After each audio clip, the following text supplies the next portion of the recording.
token match, etc. So I got Oliver in the house down there. You probably all saw him and met him. I'm the CEO of Meteorix.io, and I'm going to go through our kind of exciting news that we're preparing to do an initial exchange offering, which is pretty exciting from the perspective of having liquidity and growing through a number of exchanges into our sharing economy for CPU power.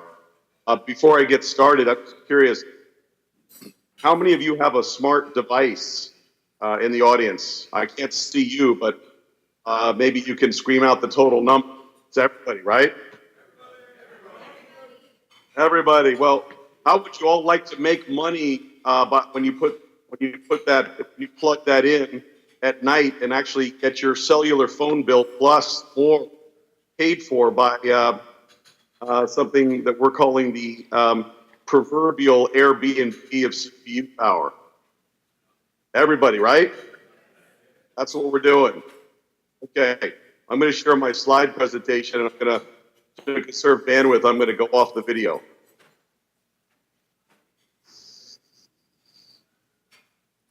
Okay. So you should be able to see this. Okay. So yes, I'm the CEO of Meteorix.io, and we are the Airbnb of GPU power. I'm sure it's probably an ongoing joke now. Everyone's associating themselves with the sharing economy. It really just so happens that it's a perfect analogy for what we're doing, and effectively we're creating a network that is enabled via blockchain to effectively go after the opportunity to deal with the explosion of cloud-based apps and the massive unutilized global GPU resources. Effectively, making it possible for anybody to become a miner or become an enterprise or business user of our network. So without further ado, to really elaborate on the problem and the solution, I'm going to show you a 2-minute video that we've created. It's on our website I'm going to actually pause it now. It's on our website in 10 languages as well. You can go ahead and take it from here, Erica.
service launches on our network, enabling automatic scaling and monetization without having to deal with complex and expensive cloud services. MediaRich.io is poised to revolutionize hosted server infrastructure by providing cost reduction for existing unused compute power. Anyone can be a CGN miner by simply downloading and installing our easy-to-use software and signing up with the D-Services platform. Next-generation services can be deployed as a D-Service to easily scale and pay as you go, dramatically reducing infrastructure costs. For more detailed information, please visit MediaRich.io. Okay. All right. That kind of gives you a good overview of what we're doing. Can you hear me? Are we live? Okay.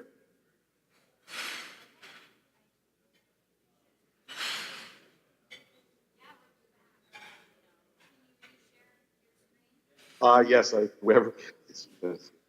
Yep. Do that last time. Okay. Reshare. Here we go. Sharing my screen. All right. Oh, for some reason it's not doing it. Let's see here. Here we go. All right, we back up. Okay, great. So as you saw, we have an initial exchange offering specifically for this new service. Effectively, we're about to launch a test. Have many use cases. We'll talk about some of those today. The IEO is priced well below the actual Dimecoin value. We have known demand and built-in customers. We'll be launching with a scalable time-tested D services at the main event. Effectively, there's already been, because of a license deal from Equilibrium.com, approximately 300 person-years of development, about $100 million invested in the core D service already, which is battle-tested, which really felt like it made a lot of sense to, rather than do our own single D service for our own needs, the MediaGen D service, decided to build out a real content generation network and open up the platform for others. Effectively, what we're dealing with, as far as the problem that we're solving, is that today most companies are dealing with the creation of decentralized apps on the client side and focused on different instruments around building blockchain-enabled financial instruments, etc. We're really going after the opportunity that allows for anybody from the small to medium-sized business all the way up to enterprises to migrate and or reduce their existing costs on AWS and Azure. So we see it as an opportunity to be a solar company for AWS and Azure, but also to create a next generation sharing economy.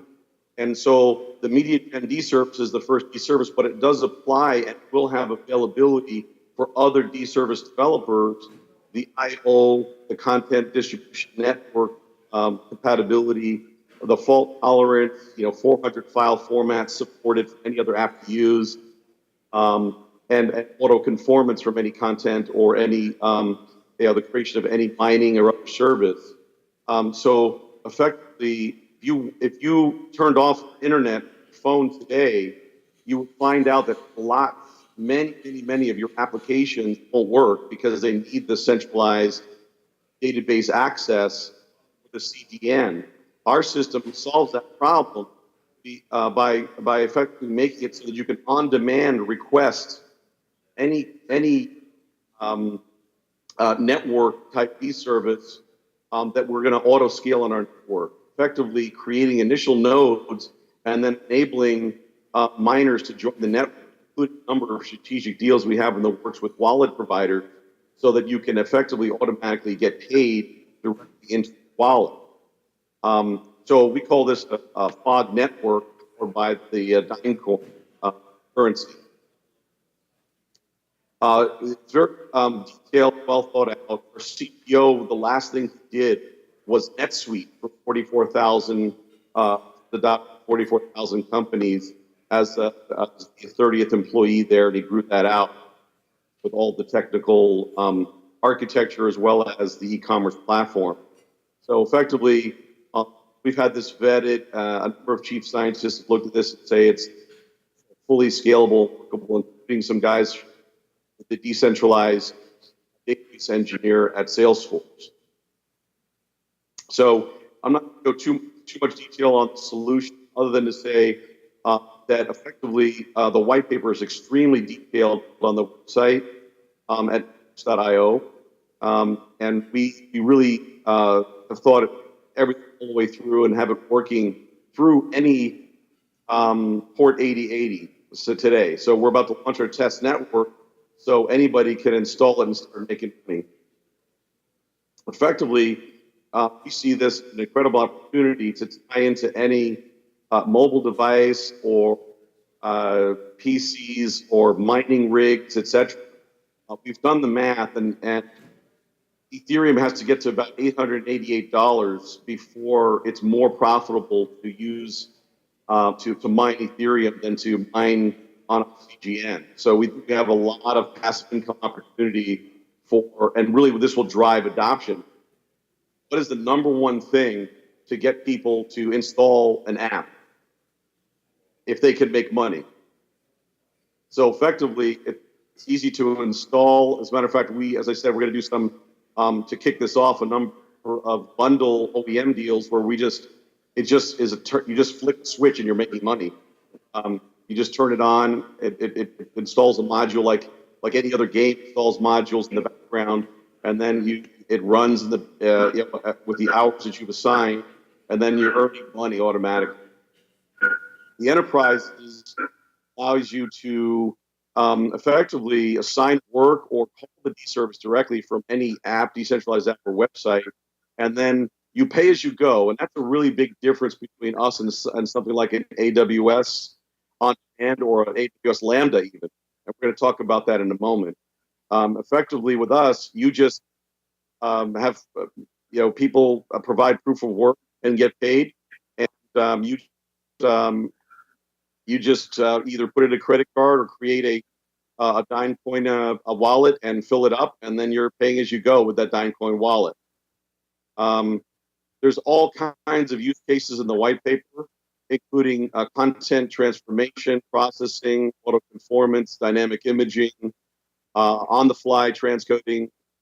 We have 7 patents on auto assembly of video and dynamic rendering of content. We have a number of business applications, including web hosting, data collection, etc. And we think that it applies to a lot of. We did a lot of touring since I last saw everybody CoinAgenda, and I've been to the PAC room about 5 times, and invariably 5 ICOs or STOs come up to me after the show and say, "Hey, platform available. It's really expensive to scale out the back end on AWS." So we also believe that anybody who's interested in doing mining or crypto, this gives you something new to do for all the miners in the audience and out there. Effectively, you can turn on our platform on your currently unprofitable GPU mining, non-ASIC, mind you. So it's not for Bitcoin to be technically accurate, but basically any type of other mining can be done, and people can. We've really got it worked out, the difference between us and like a Golem, Sonum, Exec, Pearl, etc. I think one of the biggest differences is the fact that we're going to be doing an off-chain microtransaction system that, like a lot of these other systems that are very, very slow, you have to be able to deal with on-demand and enterprise class transactions per second. So we'll be exceeding 100,000 transactions per second with microtransaction off-chain system that rolls up data. We have a built-in list of customers because of the cross-licensing deal with Equilibrium that effectively will immediately put our network to work as Equilibrium being the first customer. And there's a lot of big customers using our system today, Media Rich today. It's just Walmart, Warner Brothers, Department of Energy, etc. And all of them need systems that will scale and will enable you to push content and push work to the edge. Even more importantly, I think, is a lot of companies that we talked to in the past have said this is great, but everything that you're doing is wonderful, but unfortunately, it has to be located in our country according to the law. So one of the biggest issues we solve is allowing you to say, I'm only able to use this network in Canada, or only able to use this network in Europe or Germany. And then the system will automatically limit to the local nodes that are in that country or region. Effectively, we're minting right now 5 billion coin, and it is a true utility token. It is the native currency of the CGN, and it will effectively be used to pay for and transact between different currencies, as we are looking very hard at things like Interledger to be able to automatically support other currencies, as well as crypto and fiat currencies. Um, we're very pleased to say that once we got our certified utility token status from the founding partner of Air signed, which is a pretty big deal, as you may well be aware, that really triggered us to go and do an IEO. We are doing a token sale, and the exchange is being readied, and we'll also be doing really a token platform sale, as well as a exchange offering soon thereafter. And it is with a top 25 exchange that's by volume, daily volume, today. We will be banning North America and China, plus a number of other banned countries according to KYC, AML, and Cayman Foundation. One of the first activities that we'll be doing with our initial private sale proceeds to directly target 200,000 registered users, and doing an airdrop to 2.5 million potential purchasers at one, and then a secondary exchange after that. So what does DineCoin get you? I think this is a very important point. DineCoin gets you a very specific amount of CPU power. So everyone always says, "Well, how are you going to assure that your token isn't going to just tank? Are you sure? What is the pricing based on?" That's one of the biggest issues, as you all know, with prior ICOs over the last 18 months, is there's nothing tangible that you can effectively use the coin for that enables you to price the token. So what we have done is done the math on comparable hardware, averaged it out across different types of CPU, GPU power, and bandwidth costs, and we have determined, and we have pegged the DineCoin will provide you €1 on AWS on demand worth of CPU power, and then AWS's Lambda pay as you go is another 4.5 times that more expensive than on demand. We are actually more similar to AWS Lambda than we are to on demand, but we are pricing our token based on that €1 of on demand throughput. So what does that look like? Well, today, and provides you an hour or two of CPU time because you turn it on, and €1 means you're churning through that euro every second. So it's I think it's 5 cents per second per minute or something like that. Okay, per hour. So AWS on demand gets you this much throughput. AWS Lambda gets you this much throughput, and because we're building a sharing economy of CPU power, MediaRich.io gets you this much throughput for the same €1. Mike. Okay.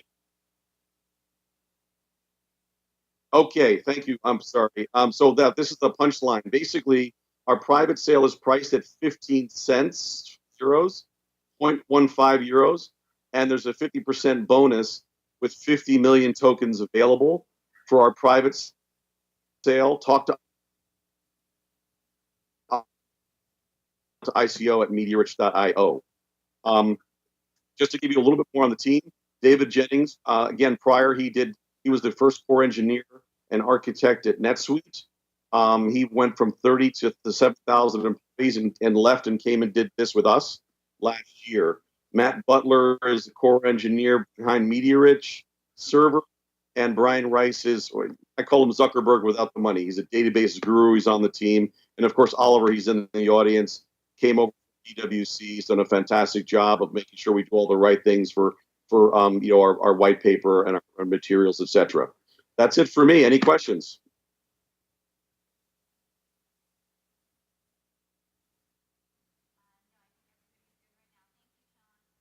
All right. I hope I didn't go too far over. Have a great time. I wish I could be there. Have a good one. We are the missing.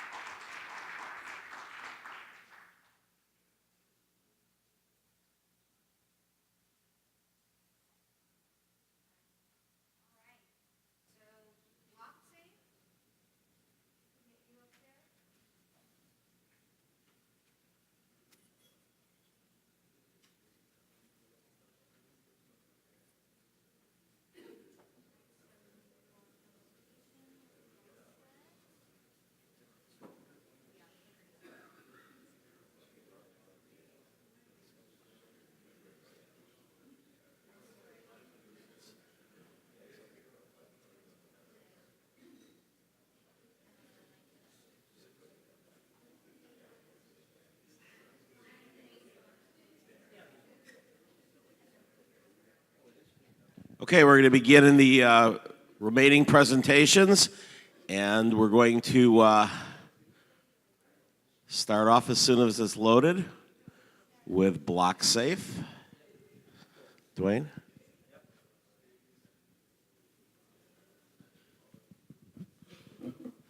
How's everybody doing out there? Everybody awake? Come on, guys, you awake? Okay, well, I'm waiting for this to come up. Erica? Oh, it's up? Great, great. I was going to tell a joke. Okay, so my name is Dwayne Jacobson. I'm the CEO of BlockSafe. We're a blockchain as a service.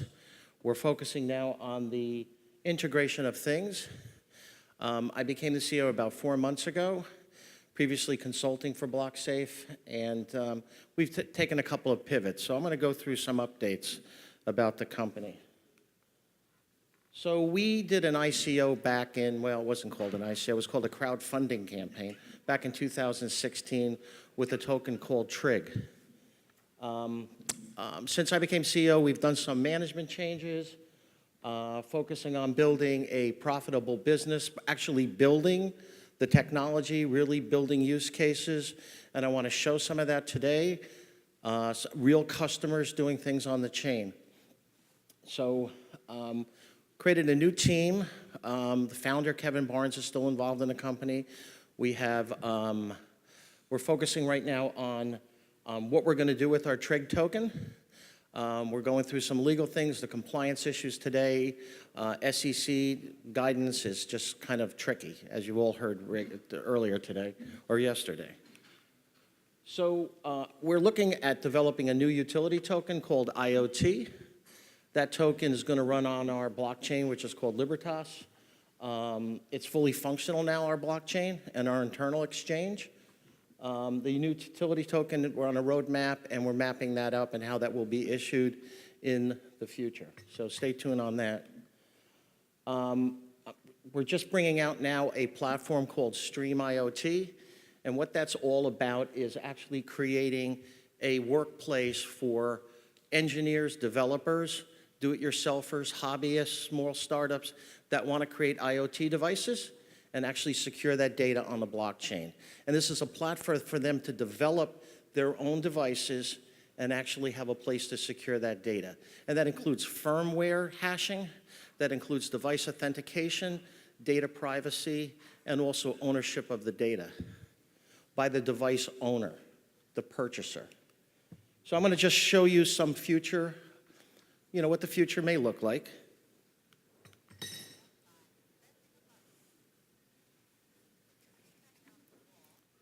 Has anybody ever seen one of those before? It's completely self-contained, and it can be directed to any part of the kitchen. This floor cleaner is operated by a self-charging battery. It controls itself by sensing an electrical tap on the floor. As the tap is over the floor, it vacuums up loose particles. And if the floor needs washing, the floor cleaner will wash it with a rotary brush scrubbing action. It will follow up washing with a thorough rinsing. Well, that's the future. You know when that was done? 1959. Anybody remember that year? Well, actually, that was shown in New York City at the World's Fair in 1964. Okay? That was called the Miracle Kitchen. Looks very much like a Roomba, doesn't it? What's interesting about it is nobody was really thinking about connected devices, even though that was somewhat connected. It was connected to an electrical pattern in the floor back then. The Roomba today is going to be connected to the internet. They're talking about putting cameras on it and all kinds of other things. What's interesting, so what's next? Where does all this data go?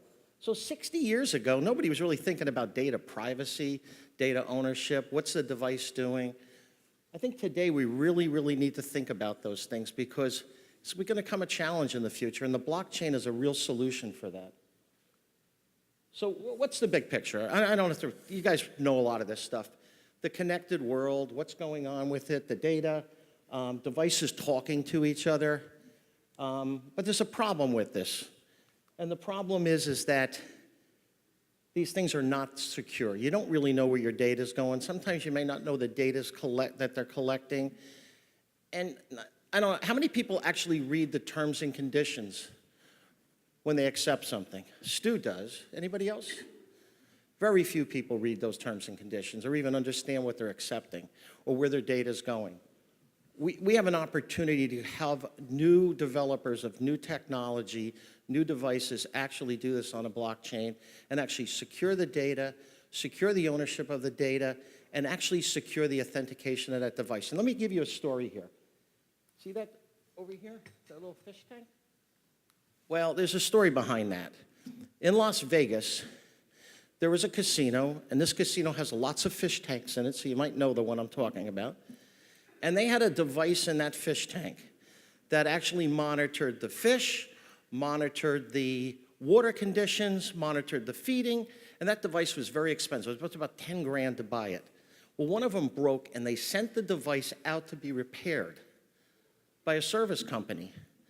Well, that device came back. It was hacked. And that was the way they got into the casino's network. And they were able to steal money from that casino because they didn't secure the connection between that device and the network because they trusted the device to be that device. We have an opportunity now to do some of these devices need to be secured. You need to know the device is authentic and it's real, even if it is being repaired in the future. So this is where Stream IoT comes in. It's a proprietary set of tools. It's a platform that will allow these developers, these companies, these hobbyists to develop the next generation of IoT devices and to do it in a way where they can secure the data, secure the ownership of that data, and secure the device itself. So there's two aspects to the product. One is this do-it-yourselfer aspect, which is kind of a sandbox. Will allow people in a marketplace to create these devices, SDKs, whatever they want to do there. They can sell them to other people. They can trade them around.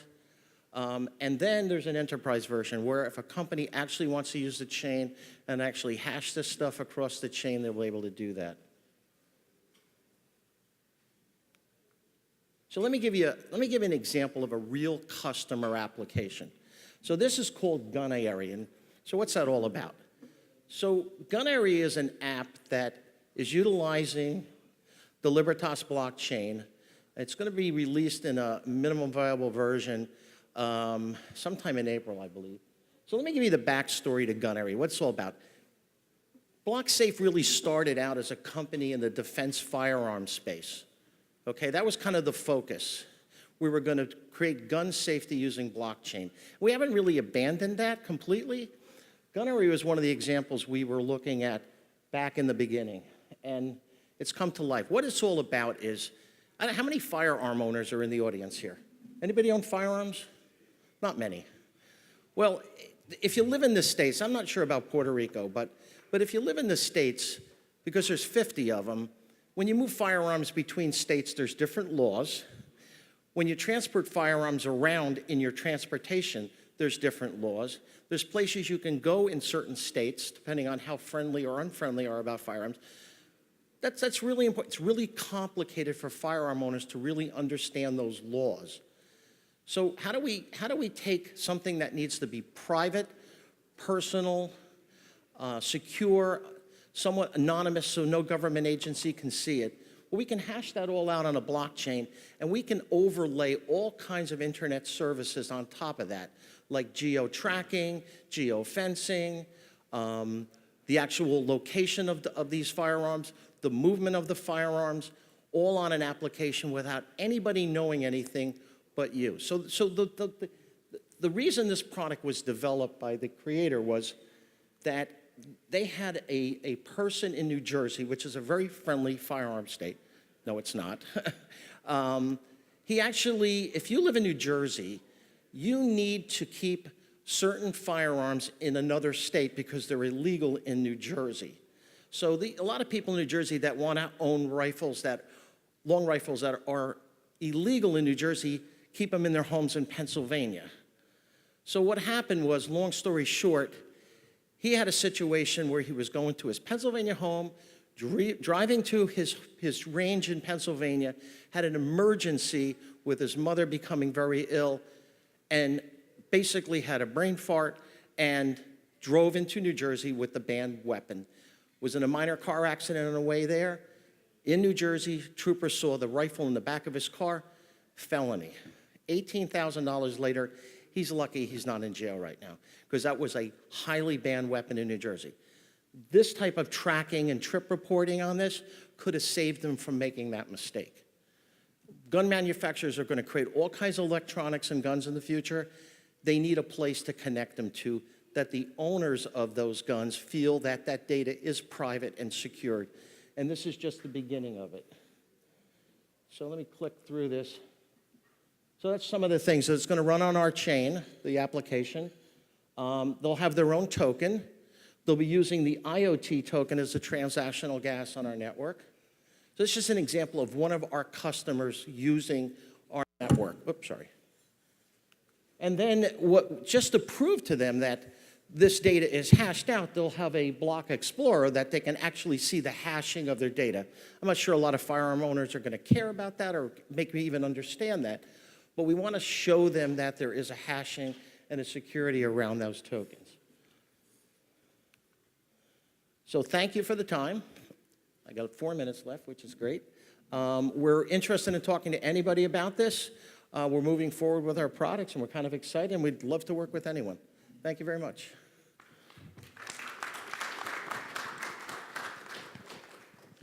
Any questions for Dwayne for BlockSafe? Questions? Okay, thank you. Erica, who's up next? Next up, Ethereum.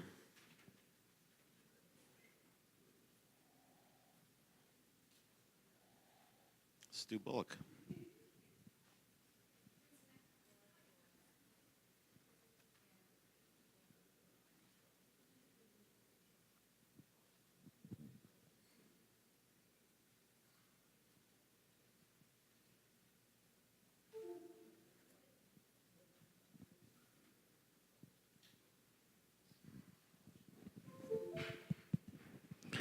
Yeah. How's everybody out there? I don't hear you. How's everybody out there? You good? All right. All right. It's the final stretch, right? So I'm Mr. Bullard. I'm the chairman and CEO of Ethereum.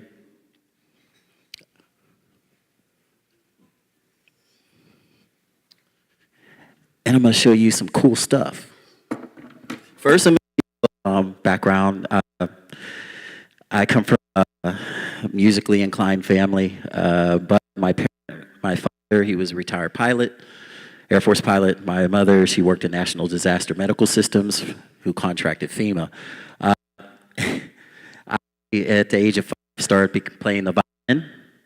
I was trained by the Pittsburgh Symphony's youth organization for gifted children.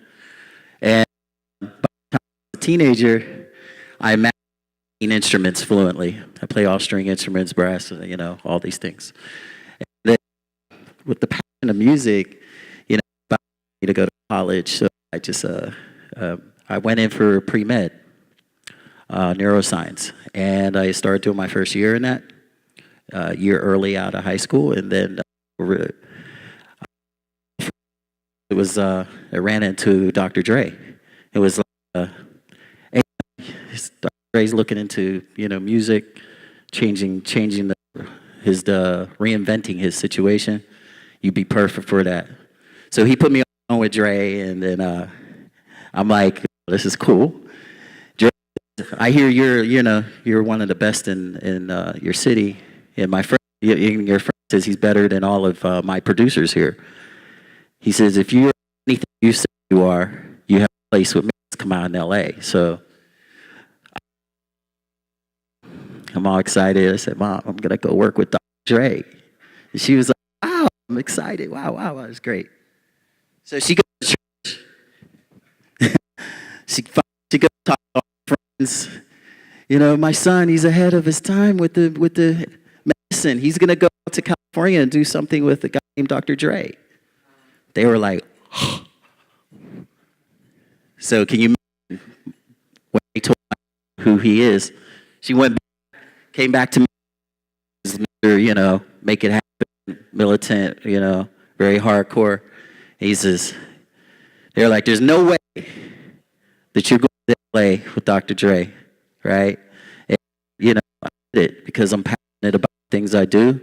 I love, if I do what I love, it works well. If I don't, I'm not good for me, and I'm not good for anybody out there. So I hope everybody loves what they do here, right? Yeah, I hear you. Are we ready? Yeah, okay, here we go. I would like you differently. I want to play the video, if you would mind. I just want to show you what the video was about. It's a little trailer. It'll just give you an idea what we're doing here. And here we go. Let's see if we got that.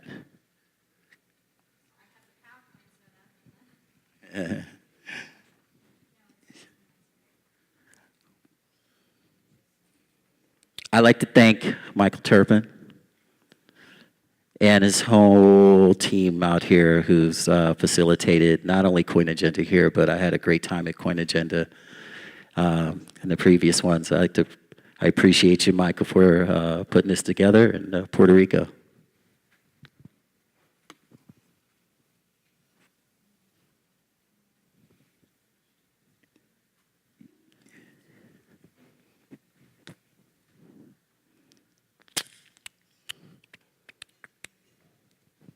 So, you know, I got into the music industry. I performed, who heard of California Love?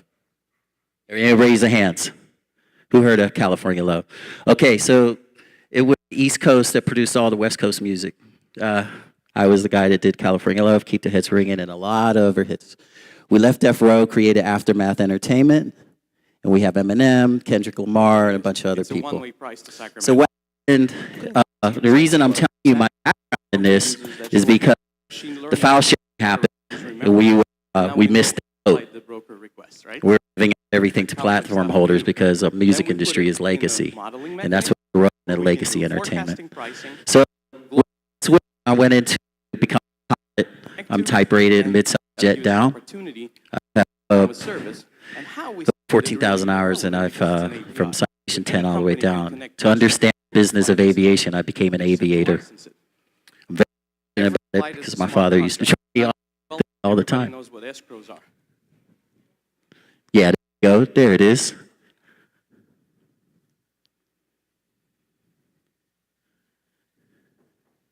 Fly app by Ethereum lets you book a private jet at the speed of voice. Book me a flight from New York to Los Angeles.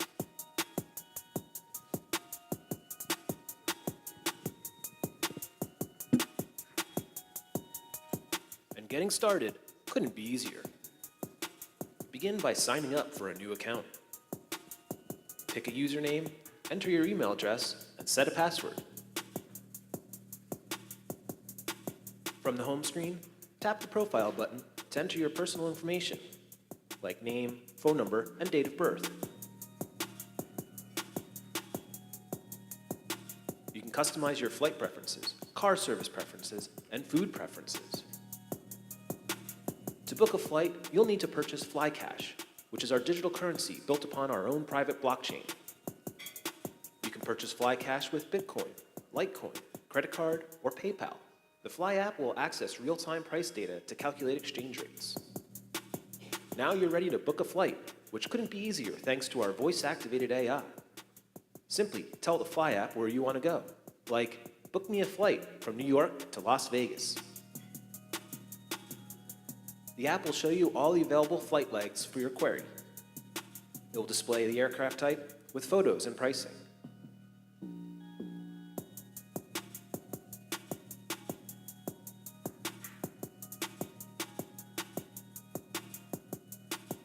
Once you select your desired flight, we will confirm your booking. From the home screen, tap the timeline icon to review your upcoming flights. If you're planning to travel with other passengers, you can create an affinity group to share important information about your trip with your group. Tap the flight that you would like to create the group for, tap Create Group, add a photo for your group,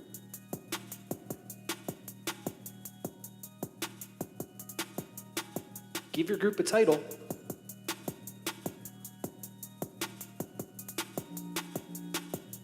tap the menu icon in the upper right to add members,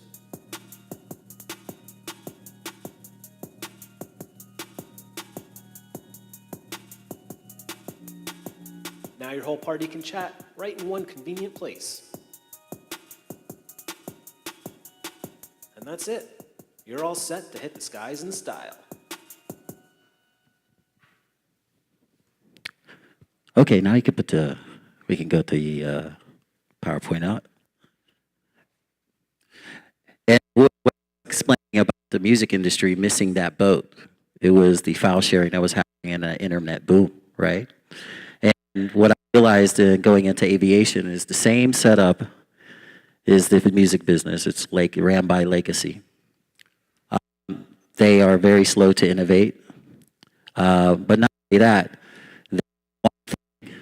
just like what we know in the music industry. We know music, how to create it, but we also know how to create a culture around it, market it, and give you an experience on top of that. So he's paying at the best times and worst times to actually do things. They turn to music, right? So aviation is in the same type of situation where they have the logistics and everything. So we have a lot of people out in the world have technology, but we have to take a full look at your travel experience, and that's what it's about. So what we do is we're changing the way we interact with private aviation. Interact, okay? Logistics happen. So what's our market overview? Everybody knows the market overview with aviation, right? We also have problems. Ownership, private jets, existing legacy companies, private fuel companies can handle cryptocurrency and are running on their own blockchain, okay? In a split aircraft flight availability with a lack of choice. I believe in aviation, just like in music, you have to provide a solution. Solve these problems by members to top jet carriers in their region, aggregating data and all available routes, providing them, okay? We're using to power the application. And the AI that we use is some from my other aviation background. I have a company that does Dreamhammer, is Department of Defense contracting with drones. We control the Predator, the Reaper, and a bunch of other stuff. for the Department of Defense. So we took all part of AI and put it into the flight app to do curations, to basically understand not only flight routes, but your preferences the same way. But your experiences on top of that. The flight app 5 is part of with the artificial intelligence. It books the flights, right? We also have a token, okay? It's a ERC20 that we'll be releasing out. To the investor, we'll be gifting you those. And then to our clients, and them. Okay. It has been a progressive reward to Don Carney, former chairman of American Airlines, and created flight rewards, miles, and things. Discount usage for this, okay? Reward to gamification, something that I've learned from doing Guitar Hero.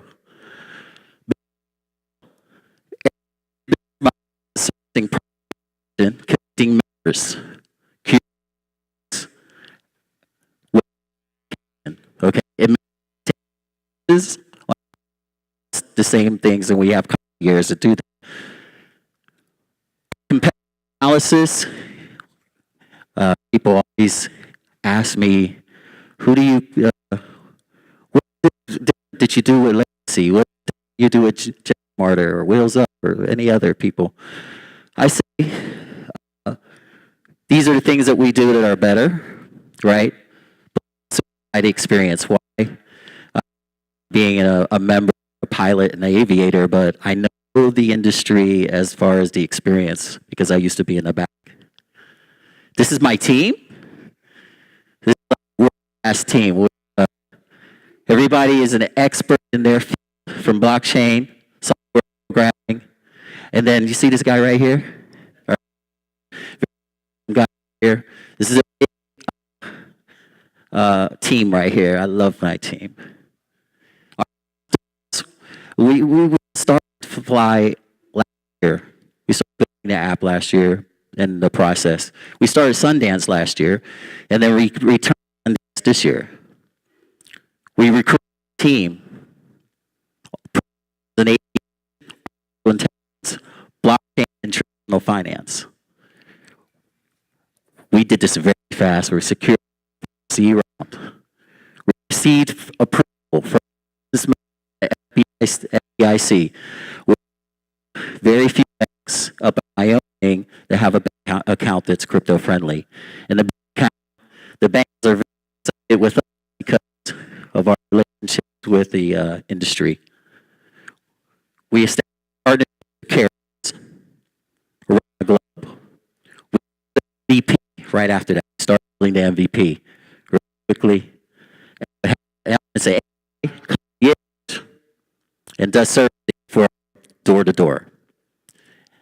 They paid Michael Turpin. It's a big milestone here. I did my homework to get Turpin an advisor. Is you must be really doing something right, and I'm humbly proud to say that and put that up in the PowerPoint. This happened. This Brian, a bank account.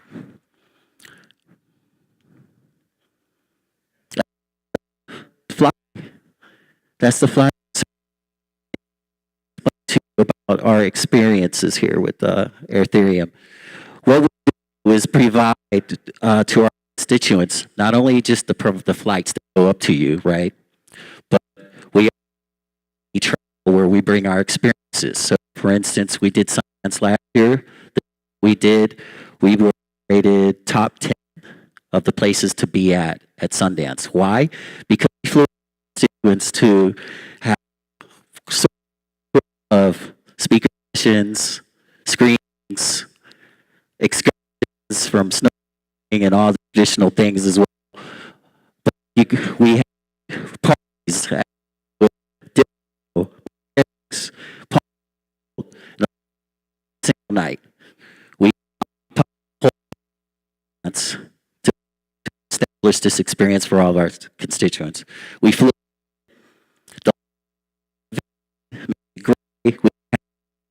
dinner at one time, and then and all that, and it's going on for a whole week.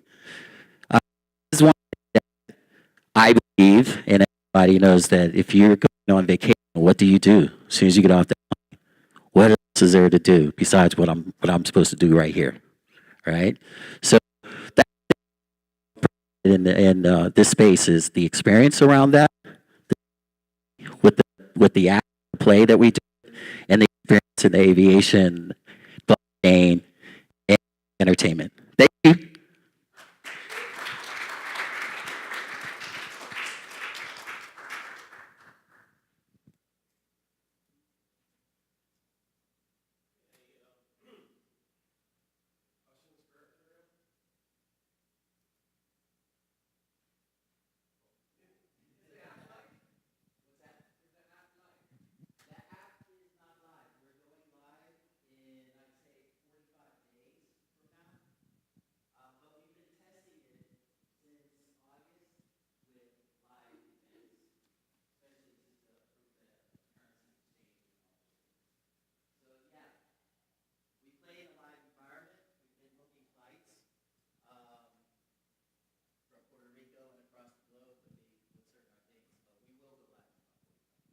Okay, thank you, Stu.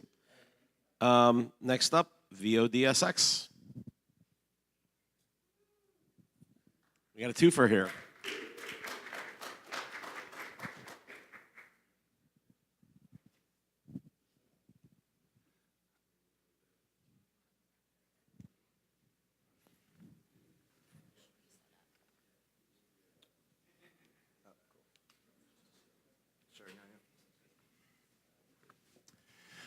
Hey, how's it going, guys? Thanks for having us. We do not know Dr. Dre. This is Vodex. There's our lawyers. All right. Vodex is a digital out-of-home media company. We're creating attention for brands in a unique situation through connected water faucets. The problem out there right now is that brands are having trouble creating attention. People are super inundated by advertisements. Mobile phones are dominating everything. Google has risen and taken control of the media landscape, as well as Facebook with its own problems.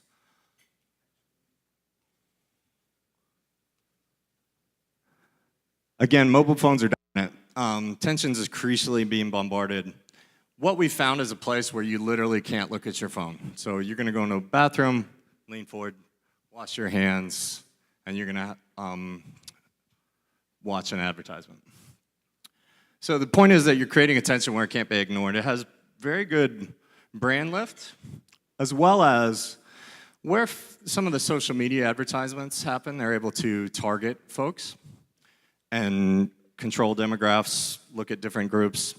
We're also able to do that. So pretty obvious, I think, is the men and women. You can put an ad in the women's bathroom, male's bathroom. Also, you're going to be able to do geography. As well as in a venue like this, if you were on the Wi-Fi, we would then use the social graph. As you come near the faucet, we'd be able to read that who you are and be able to display an ad for you. Pretty valuable for brands. Again, it has increased brand lift, and as we'll show in a little bit later. So the market's large and expanding.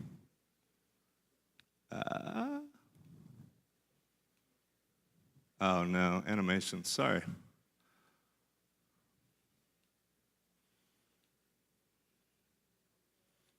I guess that one's not showing.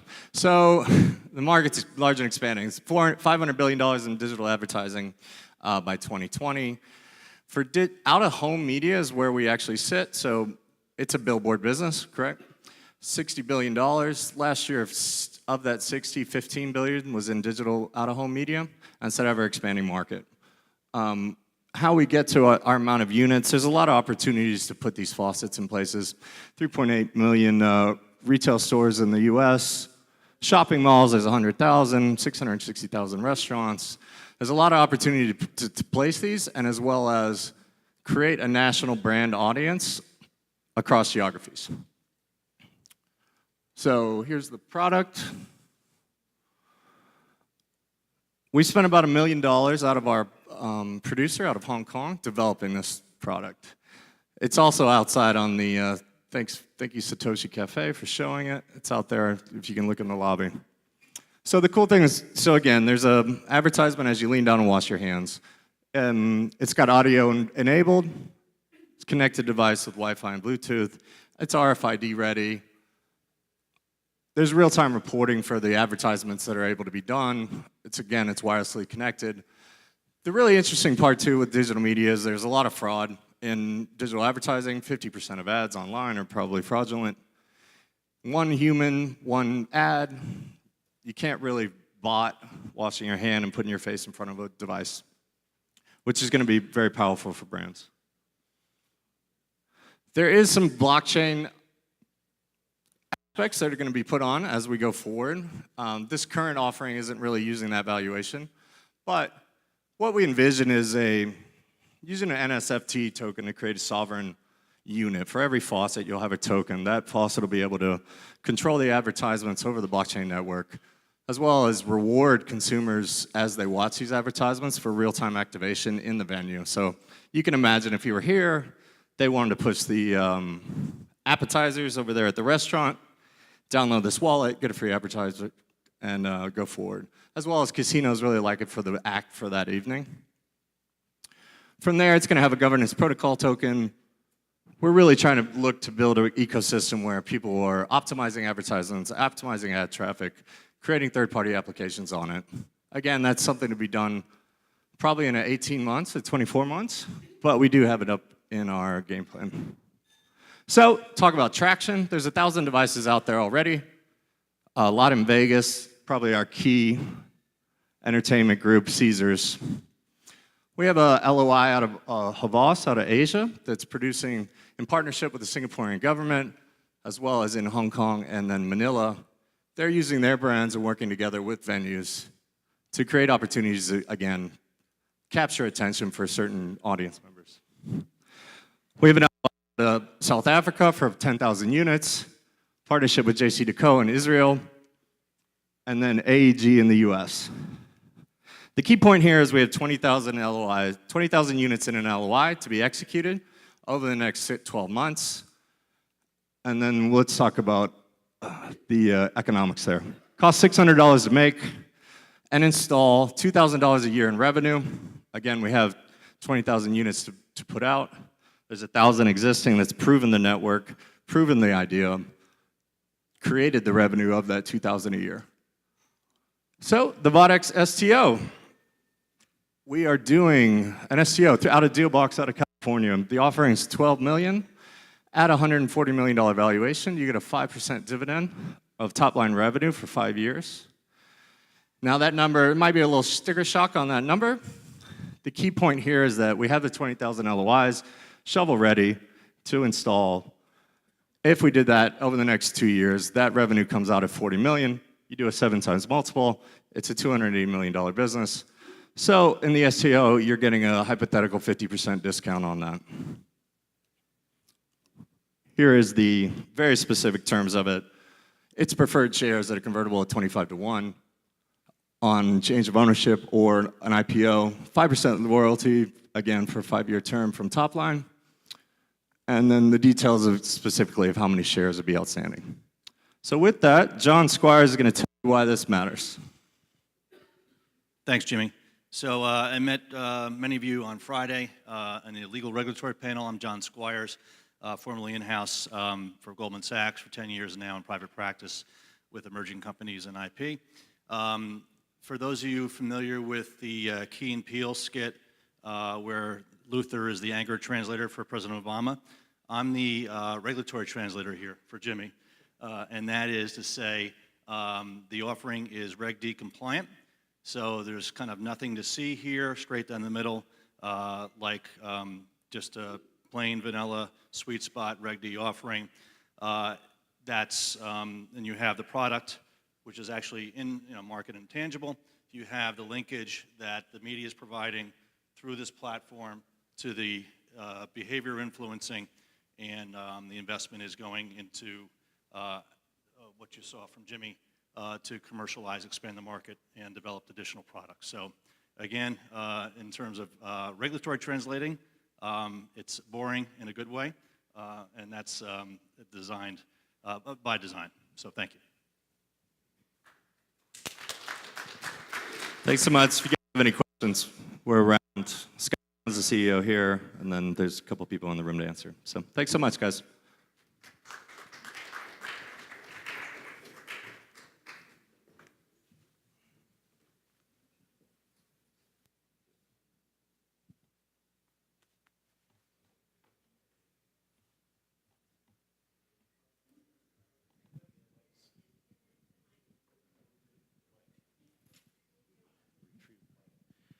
Okay, next up, CoinAgenda, of course, always has people from all over the world coming to our shows. The very first CoinAgenda in 2014 in Las Vegas, we had contestants from 9 countries, and the winner actually flew in from India. And this year is no exception. And the first CoinAgenda in Puerto Rico 2 years ago, Bancor flew in from Israel and won. They went on to raise $153 million in their ICO. Kind of, to many, sort of kicked off the whole ICO frenzy. And we also had Eternity flying in from Liechtenstein. And we had some investors at FBG Capital flying in from Beijing. So I don't think there's too many further places from Puerto Rico than Australia. And we're delighted to have Tide Protocol here from Australia.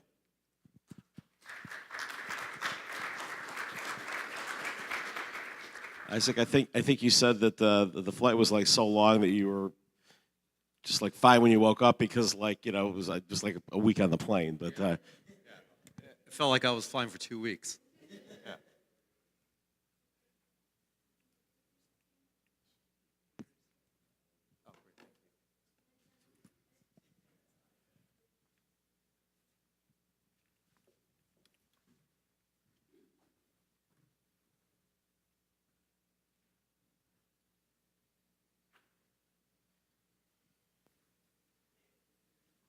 Good to go. Thanks for having me, guys. I'm going to try and keep this fairly short. This is my safe harbor statement. I was told before coming up I needed to get something up here, so we got that out of the way. There we go. Tide is making privacy profitable. We've heard a lot about privacy, personal data protection, the different solutions, the different ways to attack the market, but what Tide is doing is actually making that profitable. And we're doing that through an open source protocol. And that protocol, by design, addresses all 3 actors in the marketplace. It provides businesses with the ability to become privacy regulation compliant. And that's a huge piece. There's a lot of expense that goes into a business trying to ensure that it's compliant with regulatory issues. It also allows them to increase the yield on a very lazy asset. And that lazy asset is their database. That database today holds personally identifiable information. And that is toxic. No one wants to be the next Marriott or the next Equifax. And yet at the same time, it's a database that is highly valuable. Tide makes that even more valuable.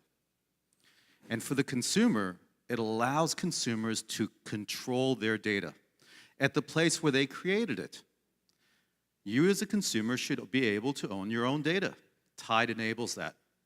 And for marketers, it allows those marketers to reach out to individuals through data that is today siloed and identify the exact match consumer and ask them, can we market to you? Tide does this through the open source protocol. I'm going to take you through that today. So we're in the middle of, arguably, we've heard about the bubbles today, and that was an amazing presentation. And I'd say we are at the beginning of the perfect data storm. I don't think that there's been a time in history where demand for personal data has been as great as it is today. But that is going to be dwarfed next year, and the year after. Because every single AI out there, every single machine learning, every single decision tree requires data as its input. But at the same time, we're also in the middle of the biggest data squeeze. Because privacy regulation, like GDPR and e-privacy and HIPAA and COPA and everything else that's out there, is reducing the amount and the type of data that can be made available into the secondary market. And so we've got an explosion in demand, constriction in supply, and we're ending up with the biggest asset class of our lifetime, and that is personal data. And as a result of the growth of value of your personal data, it is more profitable to go in and steal personal data than it is to run drugs. That's scary, because what it's yielding is every day another data breach and another data breach and another data breach. Tide solves this in a way that is unlike anything else that's in the market today. There are solutions that are there to ensure that consumers can monetize their own data. There are solutions that are out there to help businesses become compliant. And there are solutions out there that ensure that you as the marketer that your advertisement is placed where it should be. But there is no open source solution that enables a three-sided marketplace. And that really is at the core of Tide. So we've been as a team together for about 6 years now, spent the last 2 years working on the tech. The technology for Tide is built. We have multiple patents pending against it. We have a biz dev pipeline, and I've had a number of inquiries just in this conference here that is out until September of 2019 before I can talk to you, with an integration expected in June of 2020. I'll take you through what Tide looks like, and I'm actually going to try and do this a little bit on the fly, because what we usually have here is an example of a budget app, but we've heard so much about planes. I'm going to move this use case to planes, if I can. So I think everything in blue that you'll see is the Tide protocol. Right. So we've got a consumer. That's me. I've got my family. I want to take my family on a trip down to Puerto Rico. I'm going to hire a private jet. And when I do, I engage with that provider. I'm going to give a bit of a shout out here, because I've seen some of the work that you guys have done on privacy protection and the type of best of breed that the guys that we've seen up here on stage talk about in terms of implementing for privacy protection, which is really good to see. But that took a lot of work. Now, these apps adopt the Tide protocol. And when I engage and hire my private jet, my data gets split into two. All of my personally identifiable information is encrypted. And I, as the consumer, get the only key to that encryption. You guys do not have my personal details. You can ask for permission, and I will give it to you. But at this stage, my personal details are encrypted. The rest of the information, is it me, my wife, my kids, where am I flying, how often am I flying, what's my favorite snack on the plane? That's unencrypted, that's your information, but my personal information is mine. Now there's a lot of magic that happens right here, just in this first use case, a lot of magic. Because for the businesses, you are now privacy compliant. You can be in Europe, you can be in Australia, you can be in the US. You do not have any personally identifiable information. And for the consumer, it means that if I want you to forget about me, the whole question of right to be forgotten, I just take my private key and I throw it out the window. It's gone. You can no longer access that information. And this is the reason why our biz dev pipeline is where it is. Because businesses are saying, solve this problem for me today. Solve the problem of having personally identifiable information on my database. And I can solve it in an open source protocol. And you don't have to come to me to integrate it. You can go to PwC, you can go to Control Shift, you can go to Dimension Data. They will help you integrate it. But the next place is where things really start to happen. Now, I've got my family, I can hire a jet. I'm flying down to Puerto Rico, and here in Puerto Rico, we've got a developer of high-end timeshare units. They want to talk to me because I am that exact target audience. How are they going to find me? Through the Tide protocol, they can come back and go through the apps and say, I want to talk to all of the 70-year-olds to take their family and fly down to Puerto Rico 4 times a year or more.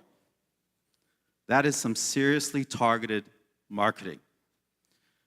And I get an offer through the app that says, hey, this high-end timeshare development wants to have a conversation with you because they'd like to market to you their units. That's cool. So the media company comes back and says, I'm actually going to offer you $100 to have a conversation with your clients. And you're going to come back to your clients and say, well, we've got a timeshare that wants to have a conversation with you, and they'll pay you $50. I'm going to keep 50. You're going to get $50. And you can choose. I can say, you know what? Fuck off. I already have a place in Puerto Rico. Or I can say, actually, I'm interested. I want to engage with you. And when I do,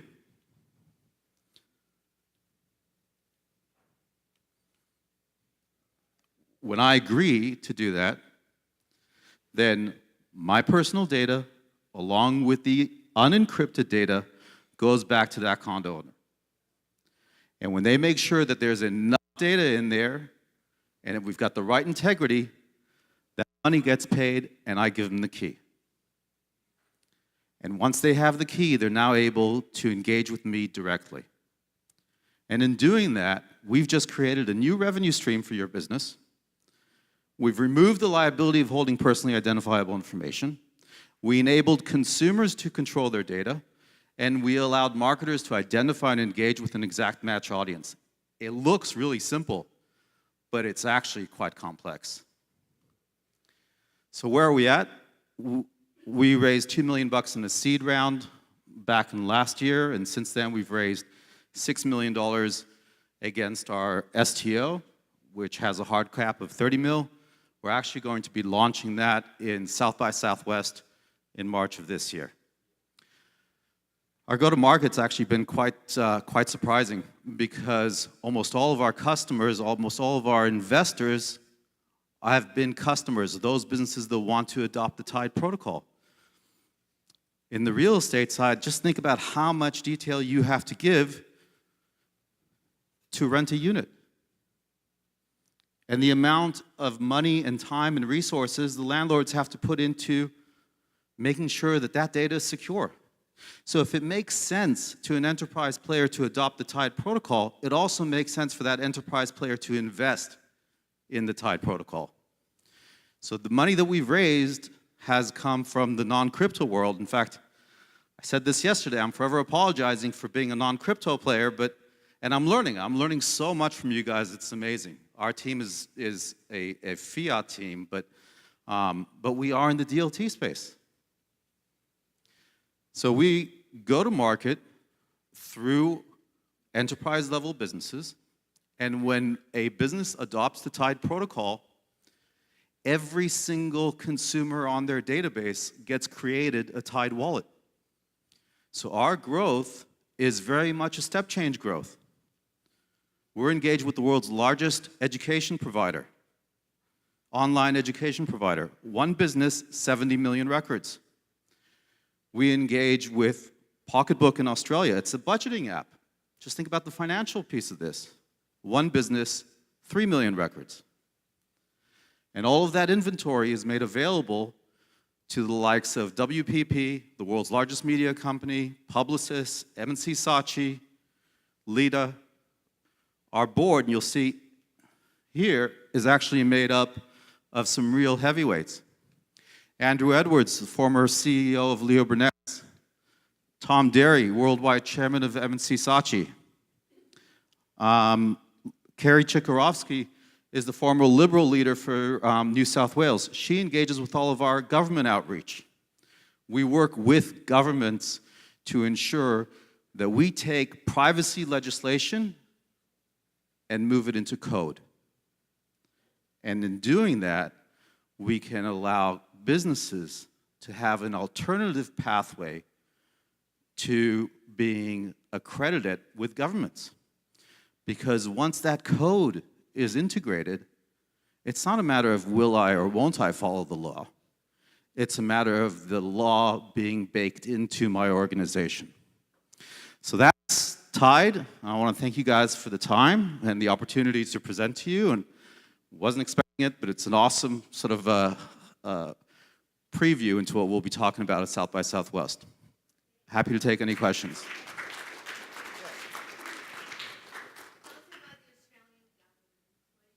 Sure. The Australian government came out, Europe was the first real government to come out with privacy legislation, GDPR, which, you know what, to comply with GDPR is expensive and it's time consuming, but not to comply is an extinction level event. It's a 4% of your global turnover or a $20 million fine. Australia followed suit with the CDR, Consumer Data Rights Act. But they took it a step further. They said, we are going to require businesses to fill out an application, snail mail style, right? That tells us, I'm going to be holding personal data, here's my system, here's my process, here's my budget. And once the government has actually approved that application, then you can start holding personal data. It's called the data accreditor. Within the US government, we're in discussions with the US government to say, actually, the Australian government, that process, while great, is not scalable. Can you imagine every single business in Australia filling out? It's a small country, right? But they're still talking about a lot of businesses. So instead, part of that application process, that part which says, show me your systems and your processes and your budget, can be replaced by the Tide protocol. And in doing that, we can take something that has good meaning, but is broken, to something that has good meaning and is scalable. That's what we're doing with the Australian government. Yes?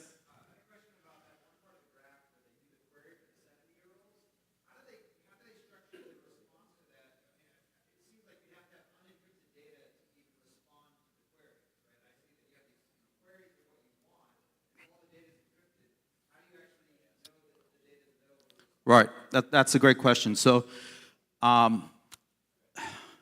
should have said this, but the Tide protocol actually, we started this 4 years ago in a different business that we still own. It was our internal solution to the question of privacy. So when we developed the Tide protocol, we've developed it with a focus on businesses. Businesses integrate the Tide protocol into their environment. Tide does not centralize any data. We do not touch any data. We are purely infrastructure that enables it. So we operate within your environment, within the app, within the website, within text, through telepathy. Whatever way you want to do it, you integrate the Tide protocol in. Yes?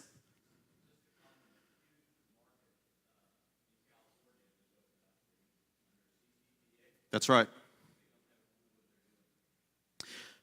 It's, you know, I continue to get astounded by the use cases, and almost all of them come from investors and clients.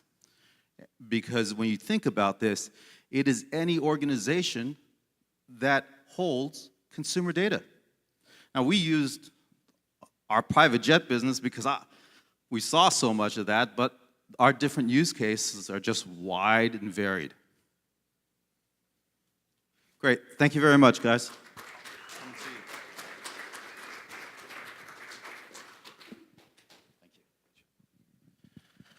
Okay, so we're going to now have another remote presentation.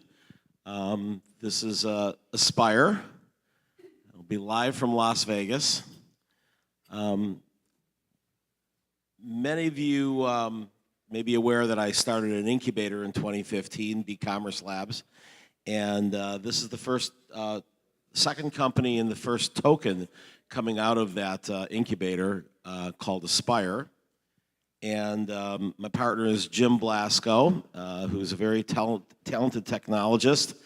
And I met him actually at a mining convention where he had a lot of great ideas, and I brought him into Transform as head of our technology group, and we've worked on a number of projects together under the Transform brand, and incubated several work-for-hire tokens, and along the way developed some IP that we then put into Aspire. And as soon as I get Jim up and running, we'll talk about it.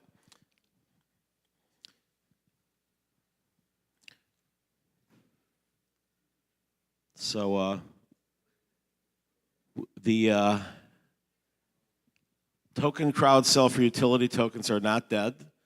This is a utility token crowd sale. We're going to be doing it in Bermuda. And I hang out with a lot of lawyers. I have a lot of lawyers, and in an industry where everything changes every 5 minutes, it's nice to know that Bermuda is one that's never been questioned by anybody, and then the actual operating company is going to be in Puerto Rico. How are we doing, Jim?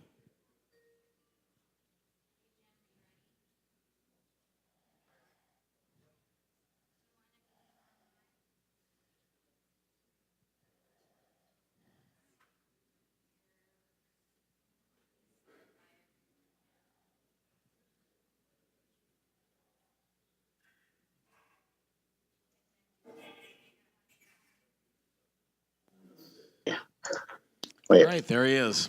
Jim, can you hear me? I can. I'm just looking to share my screen here. Hear him.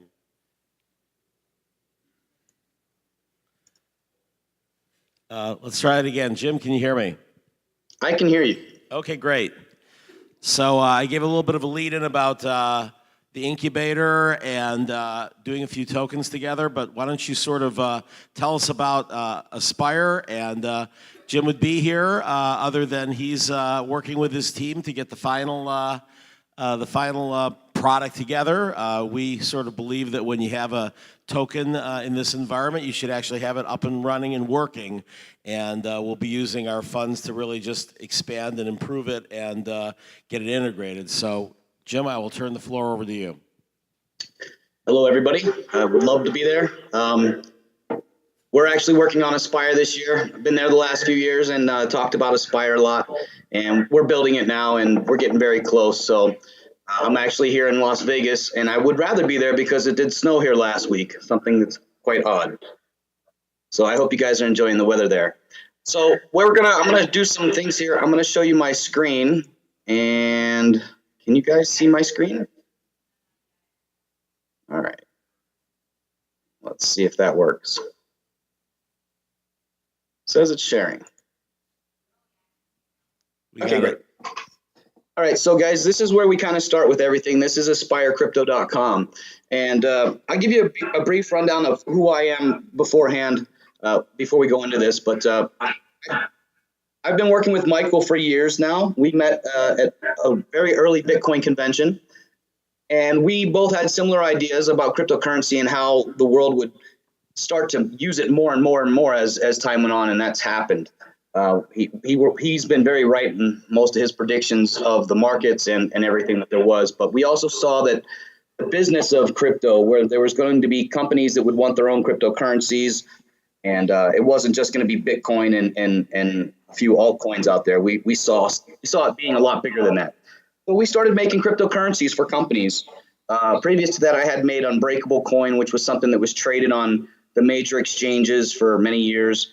And then once Michael and I teamed up, we started working with other companies. One of the ones that you may have heard of was Voxels or Voxelis, and we created Voxels for them, which is a cryptocurrency that to this day has stood the test of time. It's a very strong blockchain with a lot of capability, and it's very secure. We learned how to do things by building these blockchains for companies, we learned how to test and really exploit and break these cryptocurrencies so that we could build the best thing that was out there. And we've done that. We've built some really, really strong blockchains. So with that, we thought about, what's the next future? Obviously, smart contracts are a very important thing.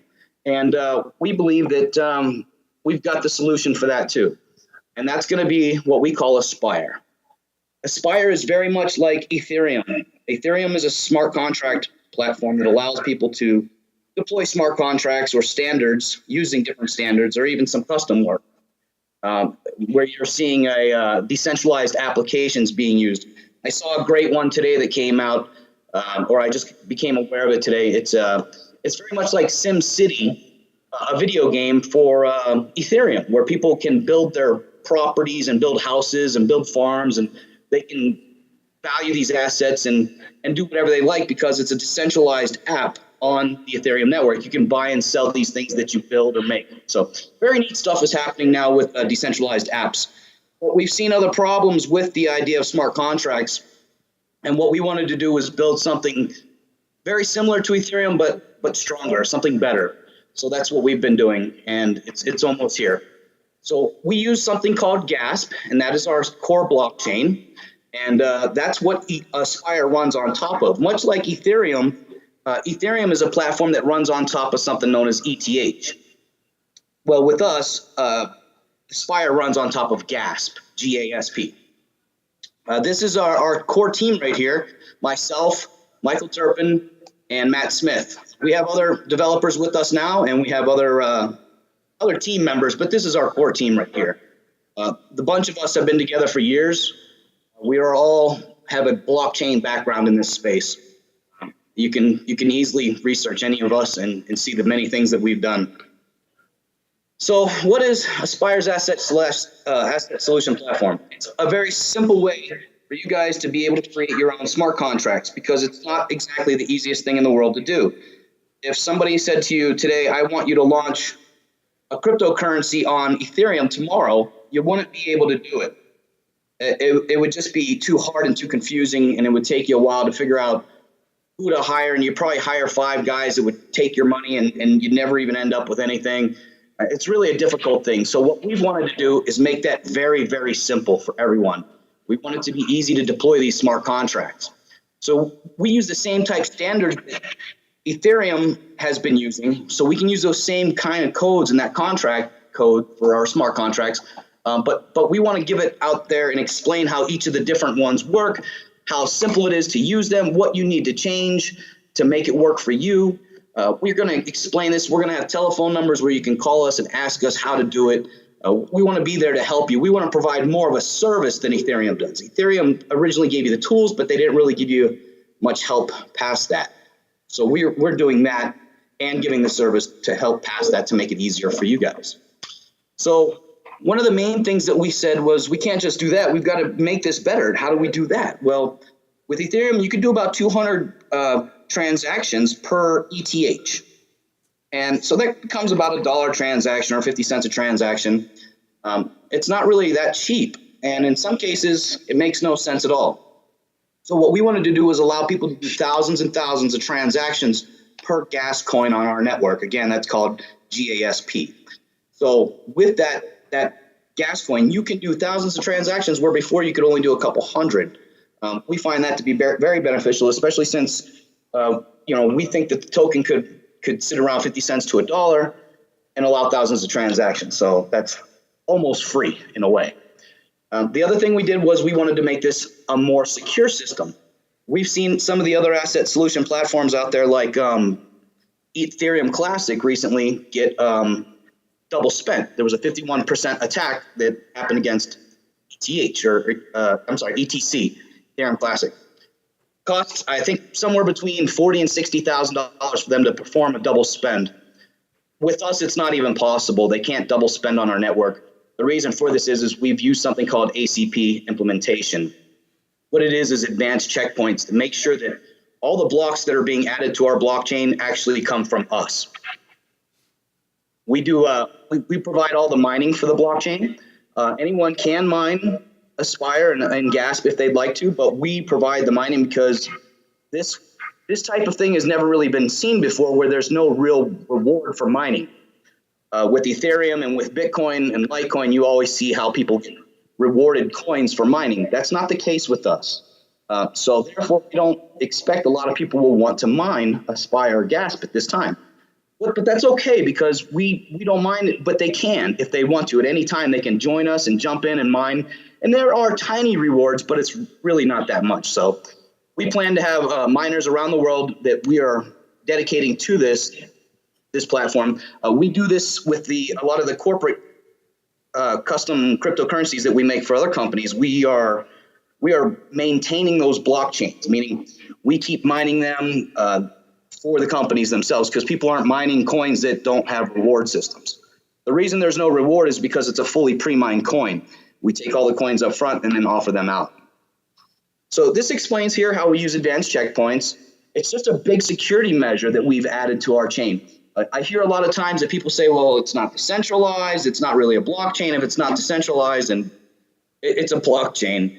But we do have a centralized checkpoint server, which adds this level of security that is just, you can't beat it. And we've had major companies try to beat it, and it truly is the strongest, most secure way to protect a blockchain if you can. This also explains how we'll continue to dedicate miners to the servers, which we are already doing, like I said, for other companies, and we have been doing for years. So we've proven that this actually works. So what we wanted to do was take a good platform and modify it to work with our blockchain, because that's really how this stuff works. You build a good blockchain, and then you have to build a good platform.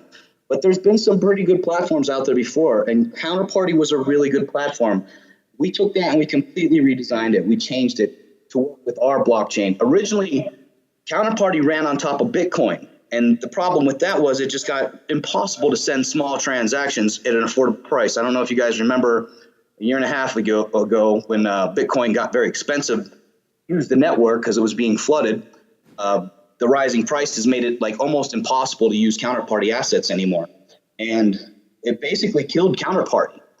So this isn't a relaunch of Counterparty. This is a redesigned version of what Counterparty could do.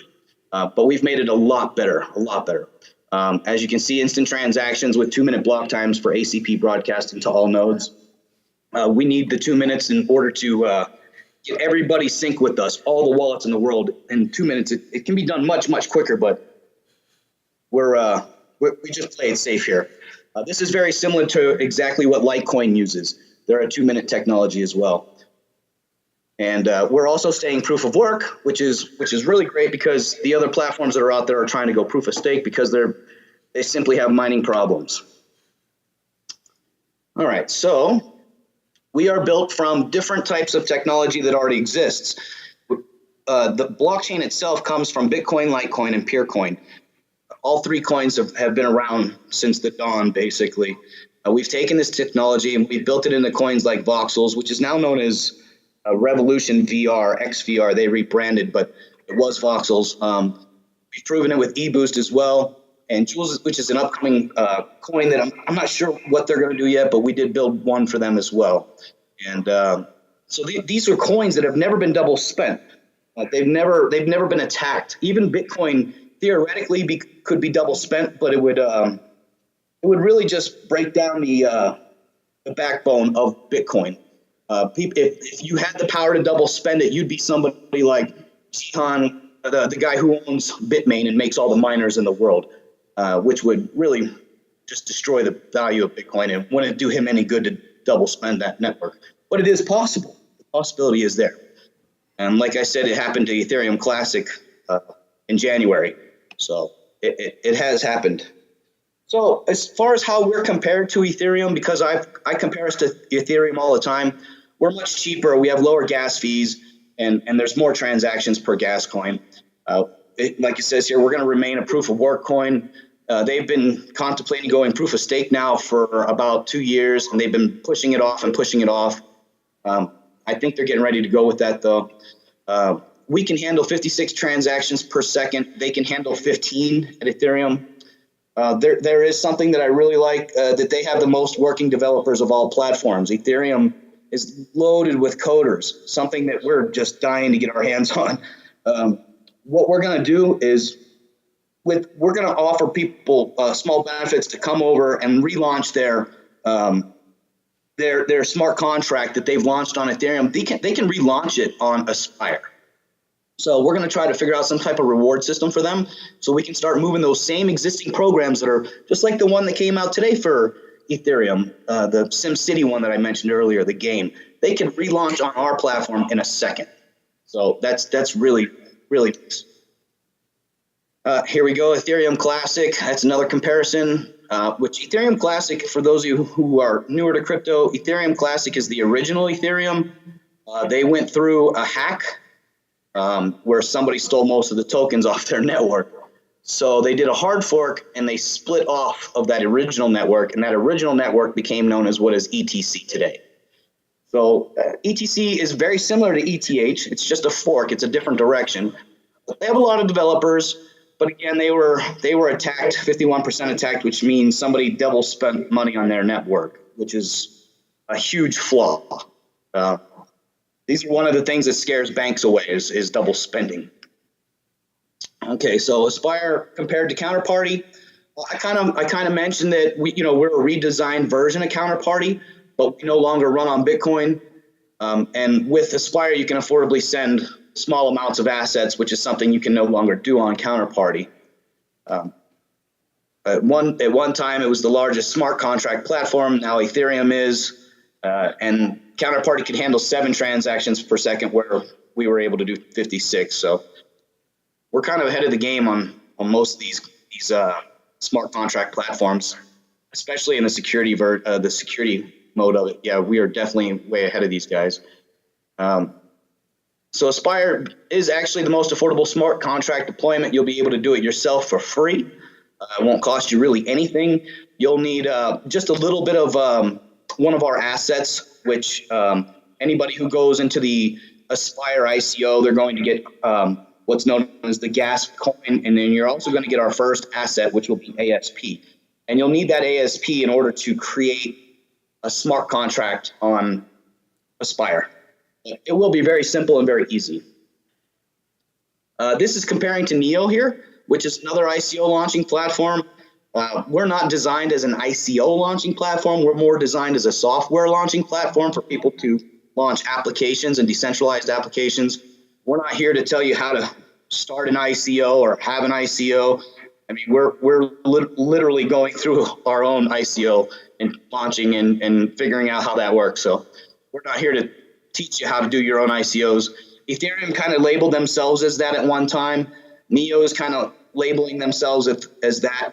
I don't think that's a really smart approach when really we're doing similar things. We're just not here to tell you how to raise money. We're here to tell you how to launch software. So Neo requires 1 confirmation, which is pretty cool. With us, we're like 3 confirmations, or we might be moving that up to 4 or 5. I'm not sure. We're not sure yet. 1 confirmation is generally enough, to be honest. They claim they can do thousands of transactions per second. I have not seen that. I haven't been able to disprove it or prove it.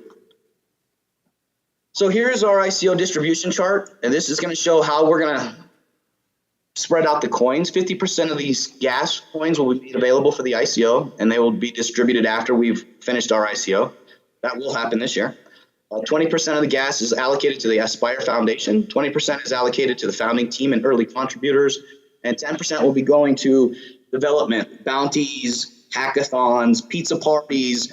I mean, we want to have parties all over the United States, or not just the United States, but worldwide, really, where people are already getting together and having meetups. We want to hang out, send them some literature, buy them pizza, and invite them to come develop with us, because we're doing some really cool things here, and we think they're going to like it. This is our roadmap. We started back in 2017, near the end of the year. We started just designing. We started talking about it and going around a little bit. As you can see, as we get closer to 2019, the creation of the Aspire Foundation, which is something Michael Turpin has been doing. We've started the ICO. Our first contributor was Alphabet. They are one of the major players and investors in this industry. They only invest in good projects, and they've had an amazing track record. And they actually put 150 bitcoins into us right away. So they're backing us up, and we're seeing that a lot of major other players are lining up to get with us too. We kind of just did like I think Michael calls it the whisper campaign, where he just kind of told people, hey, we're going to start taking money soon. So if you're ready, get ready. But we're getting closer now. We've got the blockchain completed. We're getting closer on the platform. And as you can see here, we're going into the launch of the wallets through 2019, the distribution of the tokens, the completion of the platform, which is actually known as Aspire, and then the launch of the first asset, ASP, which whoever buys GASP is also getting ASP. So you're getting 2 coins for the price of 1, really. We're going to launch the mobile wallets at the end of the year and the platform at the end of the year, as well as distribute ASP tokens. Okay, so a couple of these things we're ahead of the game on already. We're not going to take this long. We're trying to get this done faster. We're strong believers in under promise and over deliver, and that's something that we've always lived by, especially myself. So we're going to continue to do that. And as you can see here, going into next year, we want to offer assets the ability of independent blockchains. Now, this is something really neat. This is for companies that want to they want to get started with blockchain, but they really don't know how, but they want to get started right away. We can launch a smart contract for them, a token on an asset on our Aspire platform. And then after they're done doing what they want to do, whether it's raise money or awareness or whatever they're doing, we can actually move them onto their own independent blockchain. What we've been doing for years is making companies their own blockchains. This Aspire platform allows people to run on our blockchain. What we want to do is, if they want, we can help them get onto their own blockchain so they can be more serious about blockchain technology later in their business career. So here's a couple of pictures of the wallets. These will change. These are just the QT wallets, but this gives you a nice little idea of what we've been working on and how they look inside. Very simple stuff, just like a Bitcoin or a Litecoin wallet, with some extra added features in here for doing multi-sig and stuff like that. Let's just see here. Now, this is our website, aspirecrypto.com, that I mentioned to you guys a little earlier. And I just there you go. And on this site, we've got where you can sign up so you can get information from our ICO right here. List of reasons why you should use Aspire versus the other platforms. Examples of how to create assets and some videos that we've made, news about us, documents. The documents section is really good for developers. We're finishing that up now. But yeah, you're welcome to come here. I suggest that if you're interested in our ICO, you sign up for right here on the second link. This is a web link to our testnet right now that this is the first time I've actually showed it to anybody. This allows you to create a web wallet online where you don't have to have your own QT wallet. You might have seen this before with something like my Ether wallet. It's very much similar to the same thing. So we're getting really close, guys. We're in testnet right now. We're ahead of schedule as far as our new schedule. We wanted to launch this last year, but some things came up. We are going to launch this year. So that's Aspire, guys. I'm happy to answer any questions I can for you. Thanks, Jim. No problem. Questions for Jim Blasco on Aspire? Any questions? No questions. Thank you, Jim. Okay. Okay, and I guess we have one final presentation. Velocity. So Velocity Ledger is our final presentation, and then we're going to have a fireside chat with Jennifer Hopp and then with Rob Ross. So, all right, man. Okay. Appreciate it. Yep. All right. First of all, thanks to Michael, Enzo, and Transform. And the whole event's been great. It's been great to get to know everybody. I'm going to do a little extemporaneous talking about Velocity Ledger today. Basically, we're coming at Velocity Ledger from, I guess, the vantage point of having done over a decade of work in this space as Fundamental Interactions, which is a technology company that has spun off Velocity Ledger. And I guess the best way to characterize the model is that we are an issue, trade, settle model. down in Bermuda. And we are very deep into the process, indeed at the final legs of getting approval under DABA, which is the Digital Asset Business Act, which essentially will allow us down locally in Bermuda to act as a venue for digital asset issuance, trading, and settlement. And so there's much been said about digital assets and the issuance of them, security tokens, in recent years, particularly after the crash of the crypto space. I think a lot of energy and attention has been focused there. But I think it's important to mention that what we're doing down there is very much been established over a lot of experience putting technology into regulated securities markets. So FI has been a technology provider to large exchanges, both in the crypto space that you're all familiar with, as well as large exchanges in the securities space that you're all familiar with. So these are firms that essentially have bet their organization on the technology platform that we'll be deploying down in Bermuda. And I'll tell you a little bit more about that today. So Velocity Ledger is something that we are deploying as an operator. So we're spinning out Velocity Ledger from Fundamental Interactions, where we've traditionally acted as a licensor of technology to financial organizations. So that would be exchanges, brokers, clearing firms, custodians, and the like. So the Velocity Ledger, we feel very strongly that the legislation down in Bermuda is properly attuned to what the blockchain has been designed to do for security tokens. And we believe that the technology that we've built and we have deployed down in Bermuda is the strongest on the market as it relates to creating not only issuance models where you can issue tokens, in this case it's fund tokens and investment tokens around real estate, digital assets that you can issue and then allow accredited investors to come in and participate in those issuances, but it's also an environment where you can trade and settle. And I underscore that because the landscape is really dominated right now by open network issuance models where we're using essentially smart contracts and a web layer to take over the entire vertical of issuance and trading between end customers. In this model, we have a private-public blockchain model where we can issue into custody. And we have custodial wallet systems that can be managed on an enterprise level between the exchange and between us as custodians who will securely manage private keys on behalf of digital issuers and investors, as well as qualified custodians. So we did a big press release last week with Prime Trust, which is a qualified custodian for holding cash and non-cash assets on behalf of investors. And so part of the secret sauce that we've got is essentially running a system where not only can you utilize a best-of-breed matching engine, the likes of which you'd see on a securities exchange in the US, where you're properly identifying the roles of brokers and venues and custodians, and really managing the flow in the investment process in an institutional way. But it's also the ability to manage securely private keys on behalf of users on an enterprise level in that environment. So what we've done across the globe in a context as a vendor, we're now doing as an operator out of Bermuda.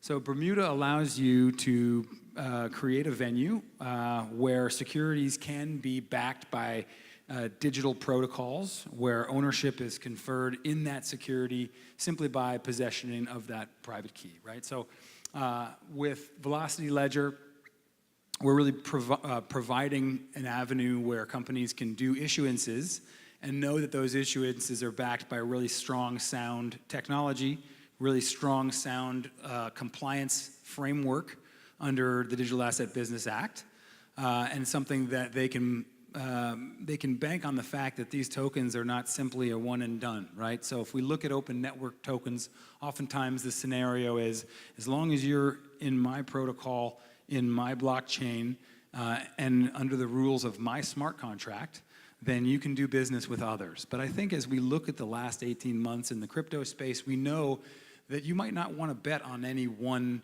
platform or protocol. You want to know that when you issue tokens, that they can sit with a custodian in a secure way, a separately regulated and perhaps insured custodian, and that those tokens can be withdrawn and used.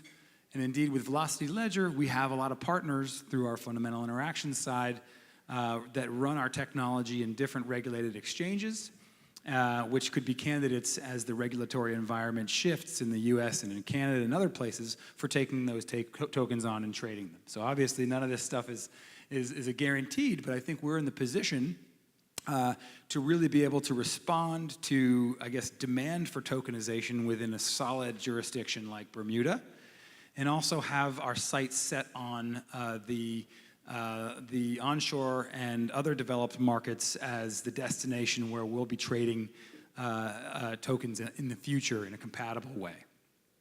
Should we take a look at the? All right, great. So here I've talked a little bit about the model. It's an issue, trade, settle, and news model. And so when you think about issuance, what you're really thinking about is an issuer or a professional that's intermediating an issuance, let's say in a merchant bank or some sort of a group that wants to help kind of create a security. And in the case of Velocity Ledger, we're talking about real estate investment tokens or investment tokens that can be issued onto the platform where you can essentially have a crowd sale. And in that crowd sale, folks can come into the platform, non-US folks, so this is going to be a purely a non-US facing investment process, where they can come and do a very strenuous onboarding process for AML, KYC, accreditation, all of the functions that you need to come and onboarding are heavily developed and locked down, so that when somebody comes onto the platform, you can take it to the bank that they are verified, and you could take it to the bank that they belong in your ecosystem and that they're going to come and be able to participate. So the trade component, as I mentioned, is that after you've already conducted a crowd sale and folks are sitting with your securities, then we have all of the developed mechanisms to trade those tokens, not just in a crypto-style context, but also in the context where regulators will be able to understand the participation of the different participants, right? Whether that's broker-dealers, anybody that's involved in the trade. Settle is essentially the third spoke, where what we do on our private blockchain and our public blockchain is essentially create a relationship where custody can be done on behalf of individuals. So if you take possession of a token, if you purchase a token, those are going to sit in custodial accounts where those essentially movements, if there's multiple custodians, if there's multiple trusts, can essentially look at one common record and understand how to settle DVP, RVP against one another.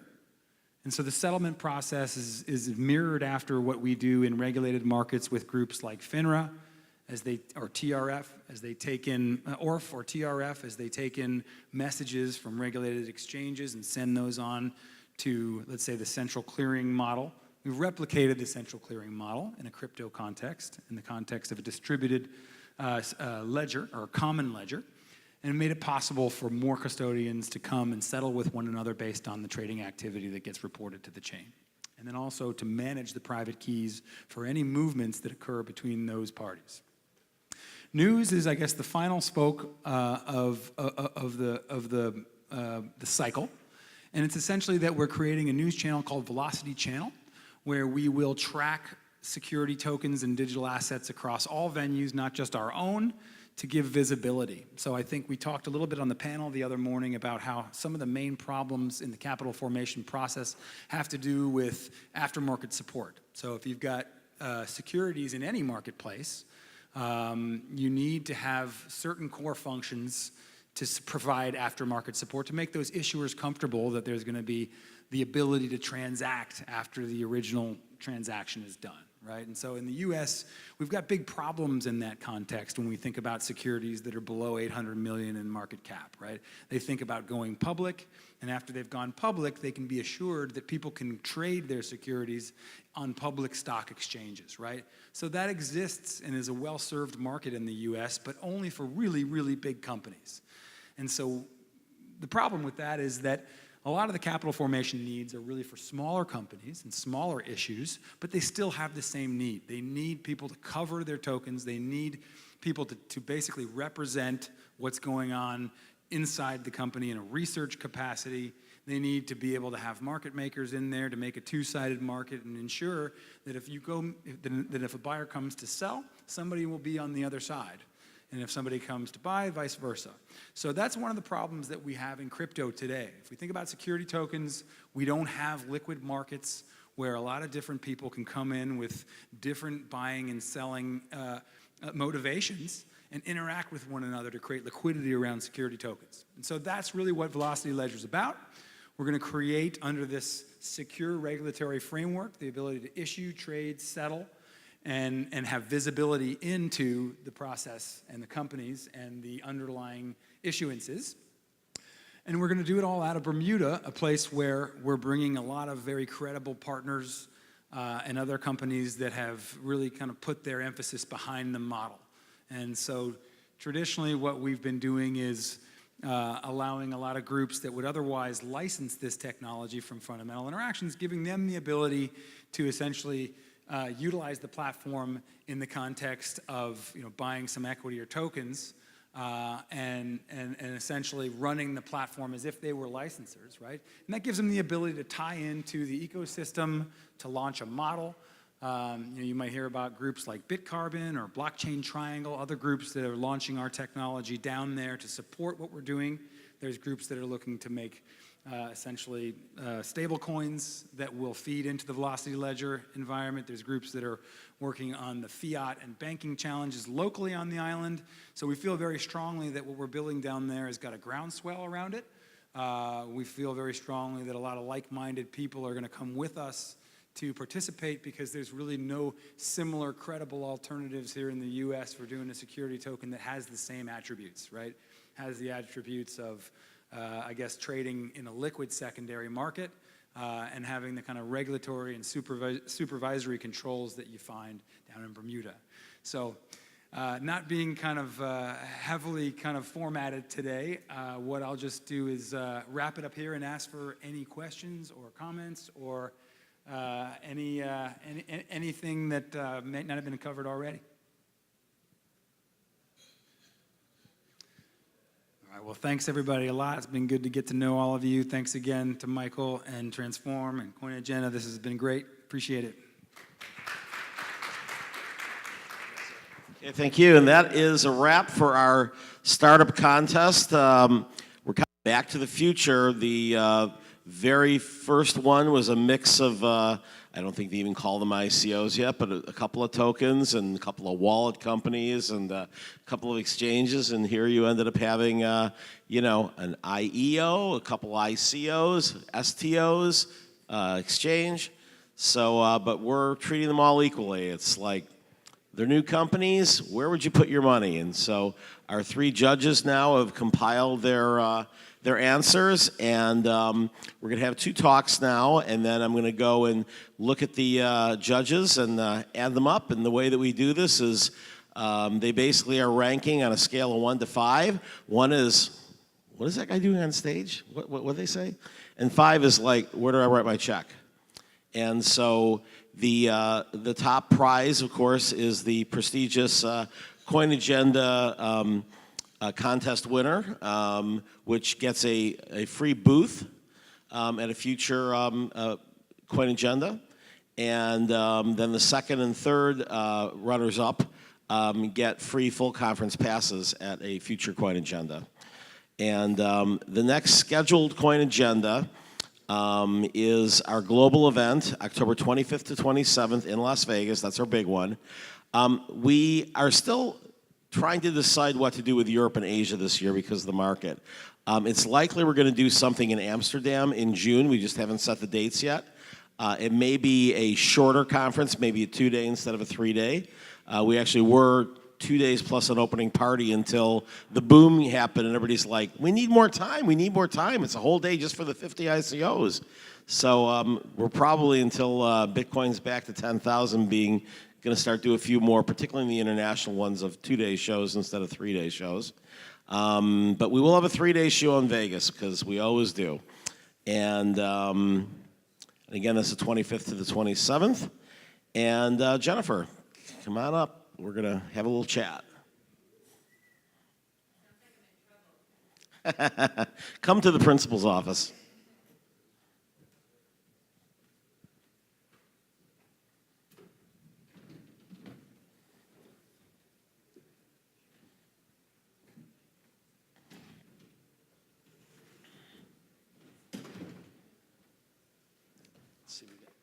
Do we have a second mic? Anyone run away with it? Here we go. Okay, so you've been a busy lady these last few weeks. Yes, a lot So- of events. A lot of events. So I guess we've been calling this Puerto Rico Blockchain Week. It's also been called Restart Week. I guess the governor's office now is talking about March being an entire Puerto Rico Technology Month. So maybe the whole month of March. That's a little scary, but maybe 2 weeks would probably be cool. For those of you who don't know Jennifer, she's recently moved to the island. Got a great deal in Condado and is fixing up this beautiful ocean view, steps to the sand place, and is the first of, just as there was a wave of hedge funds that came down from New York, and then there was kind of a wave of Bitcoin traders and some crypto entrepreneurs that came from New York and from Las Vegas and from LA. I think you may be the sort of tip of the iceberg of venture capital moving down here. And so tell us a little bit about your background in starting a traditional venture capital fund and then why you chose Puerto Rico. Sure. So I took a usual route for what would be typical in Silicon Valley. I had the short answer is I had a software company that I started after grad school, and then after about 5 years sold it, and along the way had been doing a lot of angel investing and I've been doing investing well, for a very long time. It'll age me, since right out of college. So I started doing trading in the stock market as an undergrad as a way to help pay for school. I went to Oxford for part of my undergrad, and I wasn't able to work in order to pay for school. So I started investing my tuition money in the stock market because that sounded like a good idea when I was 19. But it worked out well. I came back to Cal because I learned that if I came back early, I could graduate a year early. So I came back, finished my last semester at Cal, graduated early. And then because I was in Silicon Valley, it made perfect sense to take the money that I made in the stock market and put it in a tech fund. So I became an LP in an early stage technology fund right out of college, about 22, 23 years old. Then I did a career in litigation consulting, but I always wanted to go back to entrepreneurship. And along the way, of course, I've been doing a lot of tech investing. And then went back to business school, did a joint program at UC Berkeley again with the Haas School of Business and the engineering school. Did some computer science stuff, launched a software company, and then that brings you back to where I said I was, which is I sold the company and was doing a lot of angel investing at the time. So I knew when I sold the company I wanted to cross over to venture capital. And that's about the time when I got introduced to Puerto Rico. So it was 2016 when I first came, and I came because I was invited by Parallel 18, which I'm sure everyone has heard of, and if not, it's the accelerator program. Yeah, for those new to the island, Parallel 18 is a public-private partnership through, I think, the Puerto Rico Investment Science Trust that essentially brings startups to the island, has a global competition, and I think it's $80 a year that they give $40,000 to with no strings attached. Right. And they come down here, and I guess now they're going to have one that's specifically for people on the island as well. Yeah, and they did that last year, and they're doing another one that's earlier stage. So Parallel 18, I came down for Gen 1. They looked at my background and invited me to come down and work with the startups. So my first trip here in 2016, I didn't see any of the island. I went straight from my hotel room to Parallel 18 and spent the whole week working with the startups. But I was so impressed with the caliber of the companies and the organization of the program. I couldn't believe this was their first generation. And so I just kept coming back.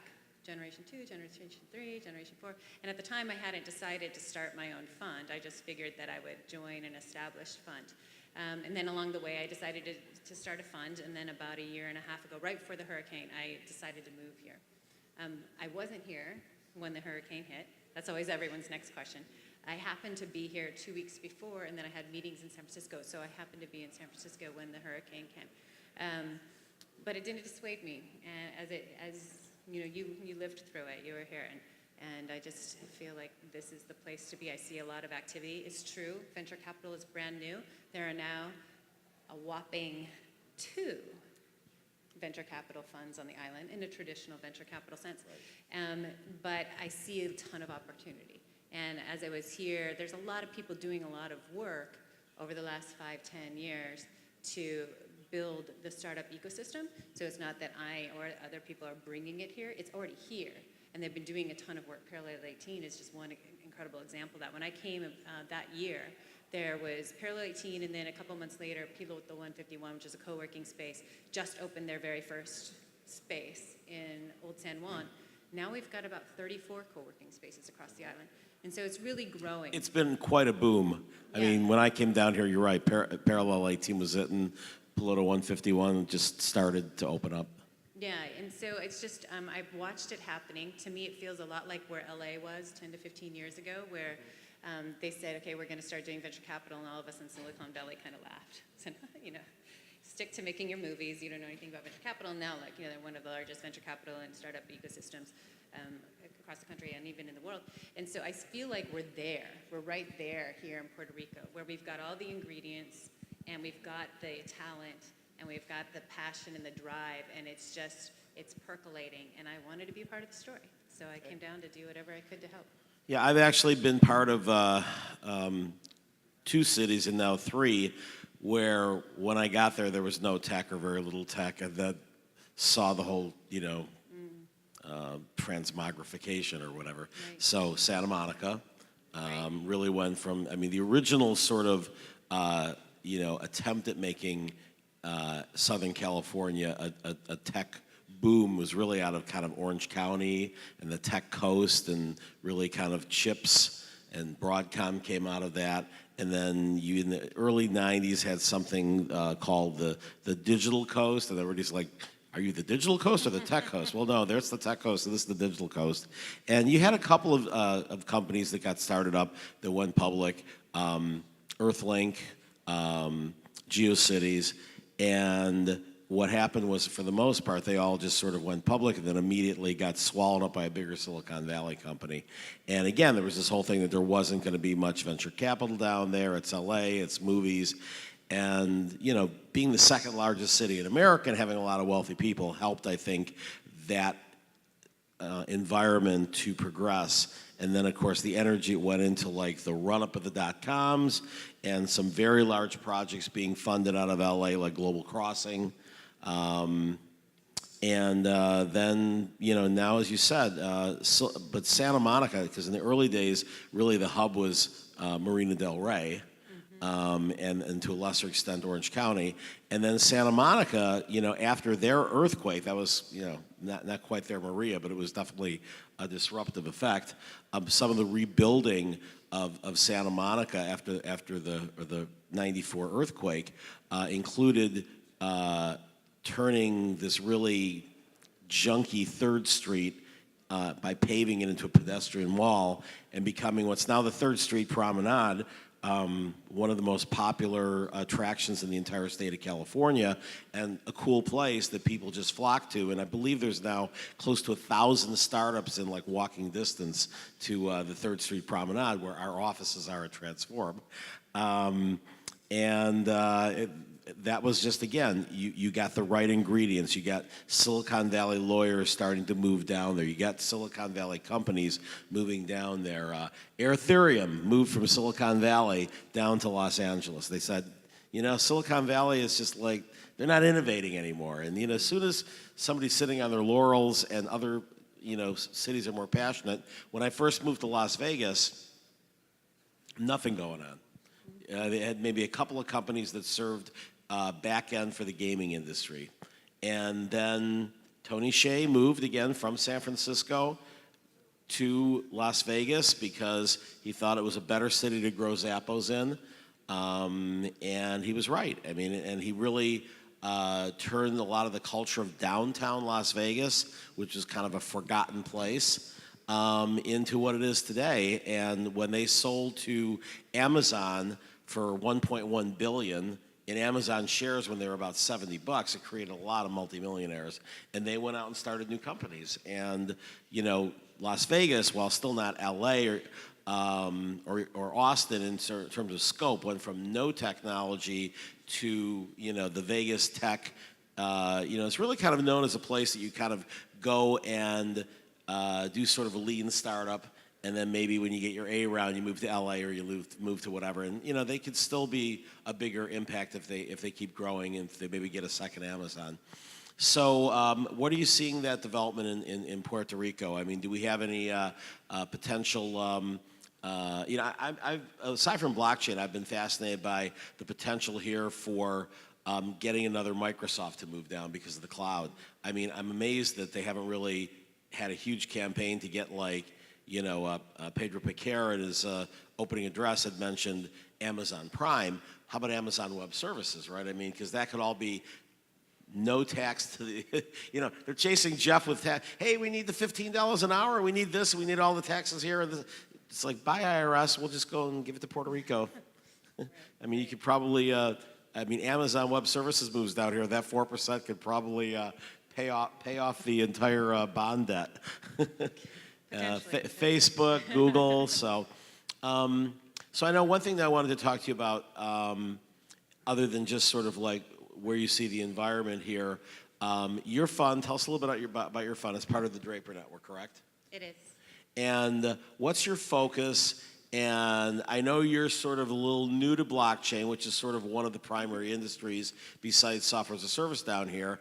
And I guess, you saw some of the last presentations. So you're not a big believer in token sales. You're a believer in traditional venture capital. And you want to talk first a little bit about your fund, and then secondly, how you sort of would evaluate anybody in this room pitching you. Yeah.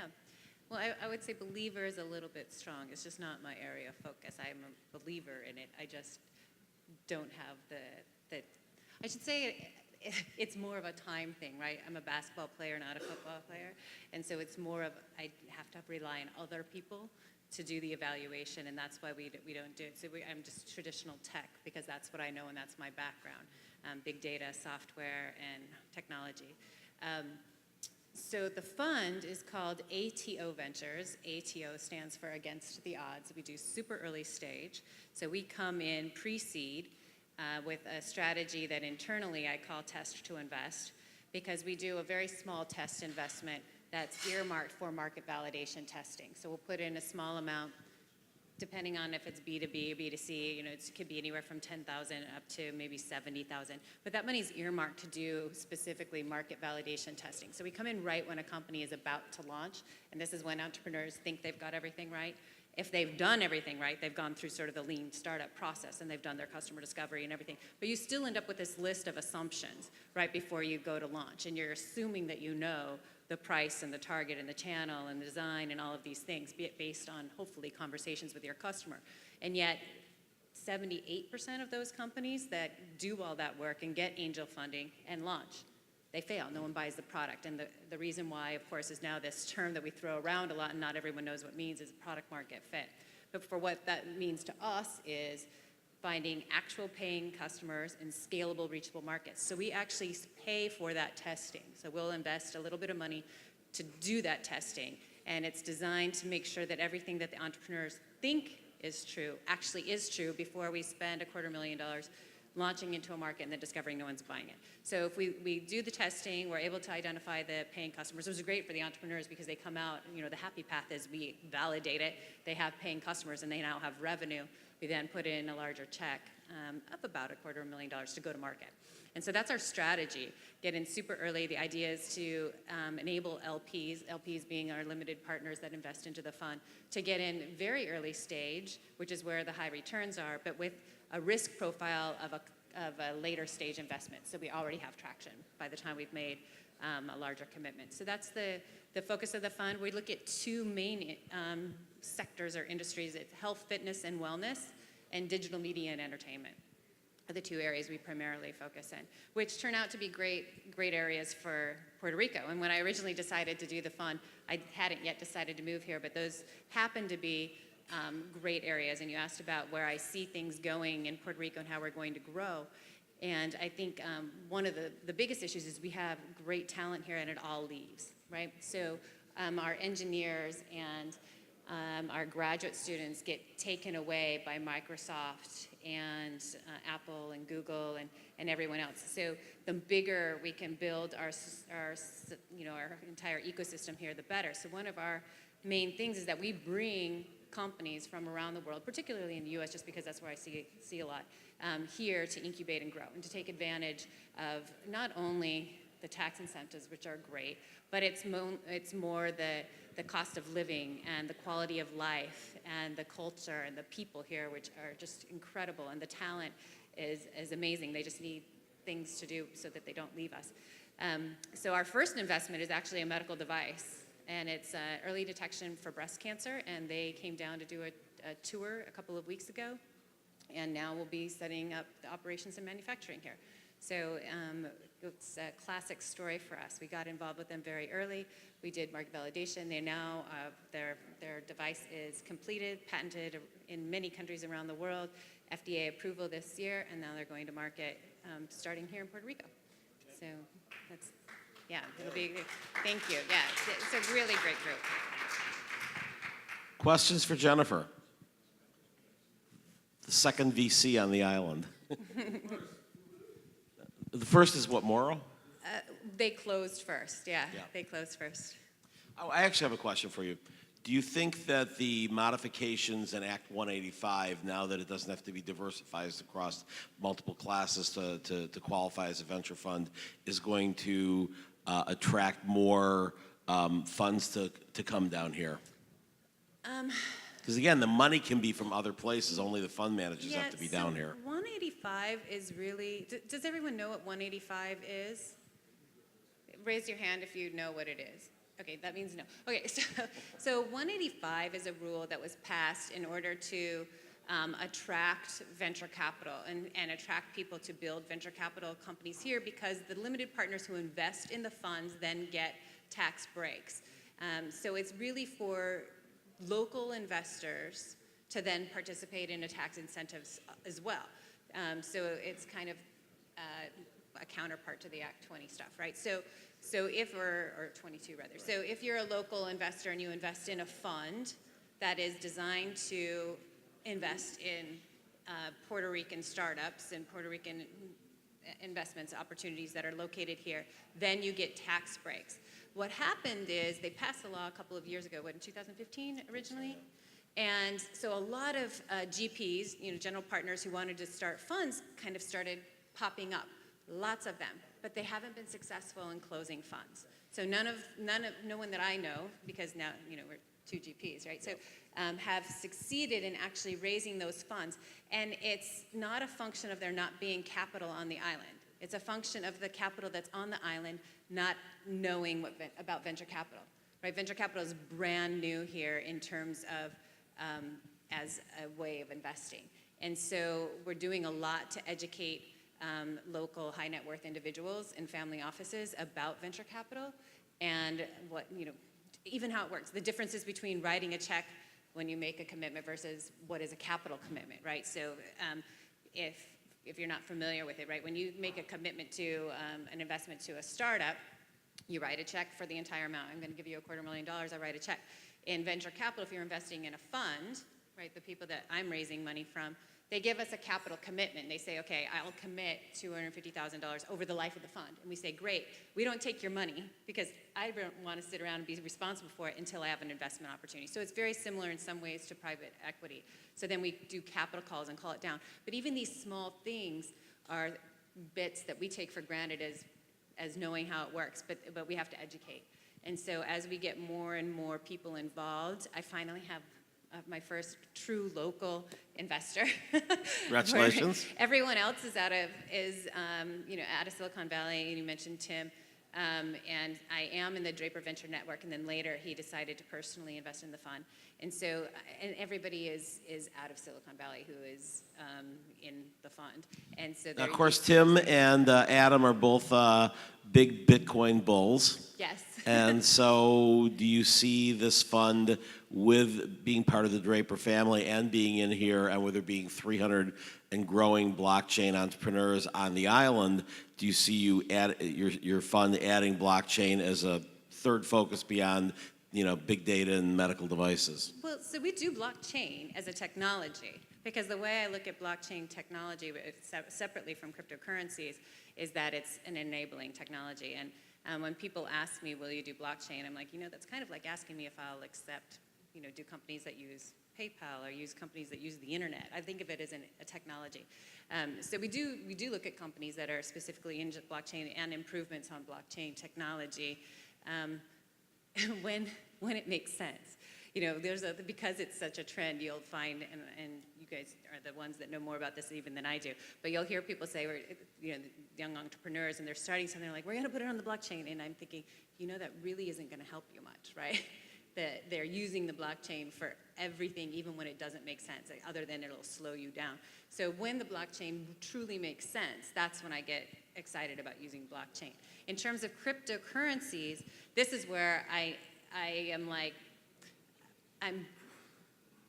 I let other people make decisions. So as a personal investor, I'm happy for things like Snowball. Have you heard of Snowball.money and some of these that are coming into with solutions that enable people like me to have a portfolio but not have to understand it?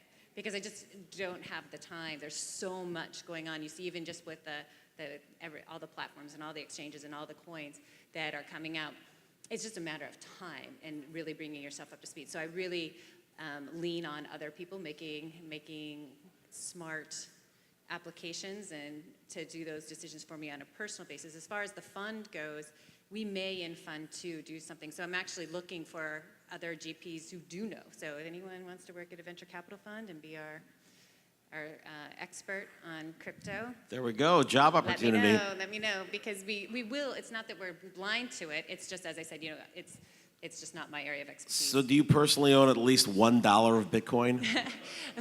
Well, I have other people that have managed the portfolio, and there are Bitcoin in there, but it's Okay. not because I did it. So I can take no credit for it, but yeah.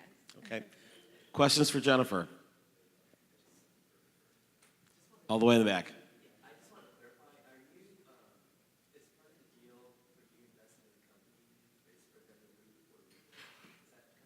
They don't have to. We encourage them to, because it makes a lot of sense, especially since the stage of company that we're working with. So we'd love to have them here. Most in-depth that we've talked to will come here just because they come down here and they realize, yeah, this is pretty awesome. And like I said, the talent is key here. But we don't require them to. Great. Thank you so much. Oh, there was one other question? All the way in the back.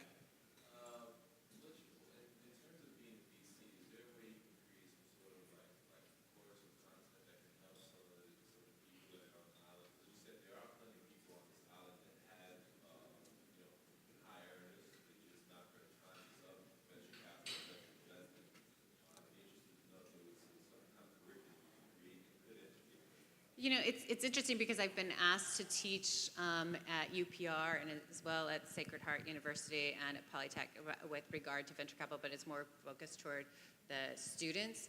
I did. Yeah, and so we've done informal talks. I did it at the Science Trust. I was there. Oh, that's right, you were. That was a couple years ago now. At sort of venture capital 101 type of things, and so it's a good question and something we should be doing. And I just had brunch this morning with two women who want me to come and speak to it's a group of high net worth women that are here, locals on the island, and they're like, you need to come and talk about it so we can start basically their own angel group and learn about how to invest. So it's needed, and it's a great point. So, And then you can tell them about Bit Angels, which is going to start meeting quarterly, potentially at the Satoshi Cafe. Awesome. Yeah, and all of it's not just about my fund. It's about just helping people to understand what the opportunities are and how to get involved. Knowledge is power. Exactly. One last question?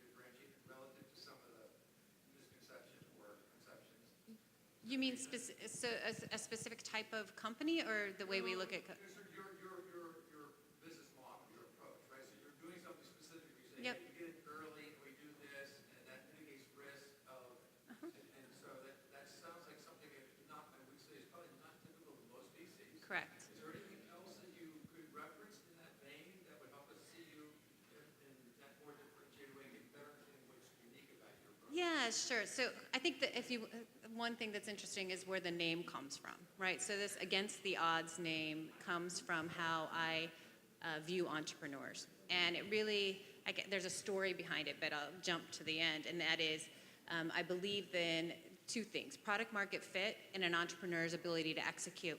And I once was on a panel and somebody raised their hand and said, well, how do you know if we're going to be able to execute if this is our first time, right? And these were a lot of first-time entrepreneurs. And I said, thinking very fast at the time, I said, well, I look at your past, and have you succeeded against the odds somewhere in life? And it doesn't have to be in business, but I really believe in the people that are extraordinarily tenacious, and we use, scrappy overly so. It's sort of cliche now, but the entrepreneurs that have gone through some struggle in their life and have gotten through against the odds are the ones that I think are going to make the best entrepreneurs. So that's where the name comes from, and it becomes from my really looking at these entrepreneurs and assessing whether they're going to be able to stick through the hard times and just figure things out, right, and not give up. So that's maybe another aspect that's maybe different. Great. Okay, one final question, Dwayne. So your test to invest, I like the concept, but that's really the test to invest is about being ready to actually look at your customer opportunity, right? If I understand that. You need to be ready to launch, right?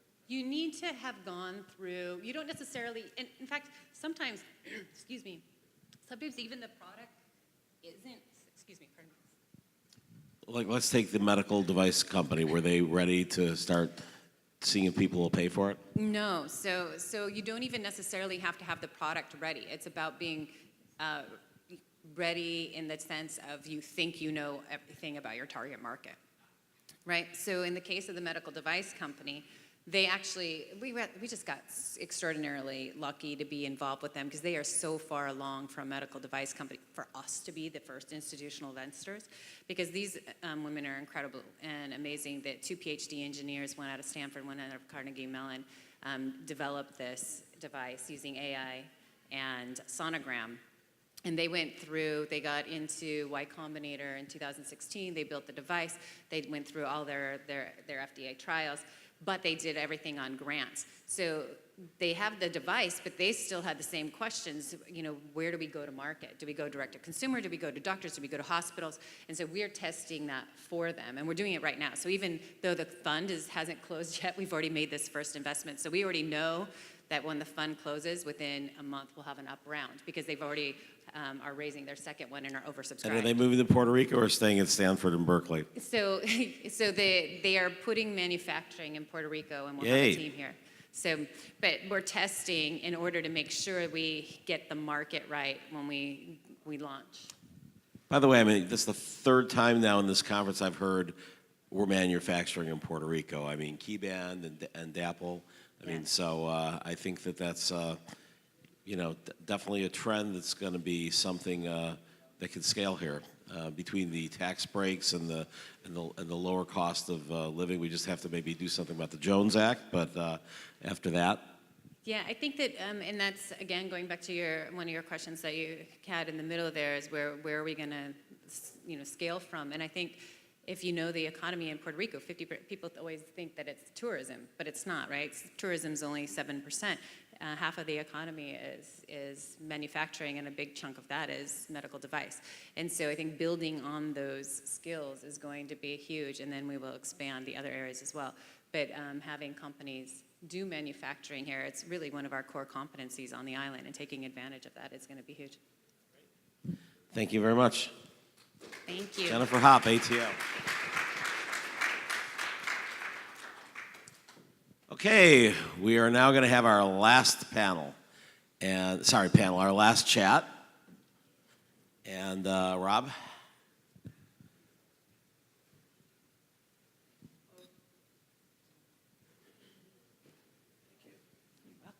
Great presentation. So, glad to have you here. Great to be here. Thank you. So, this is going to be kind of a personal fireside chat.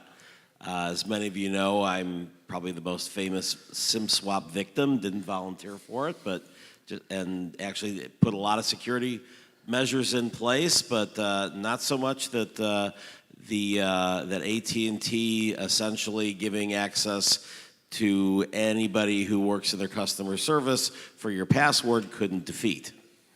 So, Rob, why don't you tell us your story? Thank you. First of all, I want to say thank you to Michael before I get into the story. Michael was SIM swapped about a year ago and has taken a lot of court action, which many of you guys might know, and he's done that. I think it's really helping the industry quite a bit. My story is that last October, actually even before that, about a year and a half ago, I got into crypto. So I'm not like a long timer.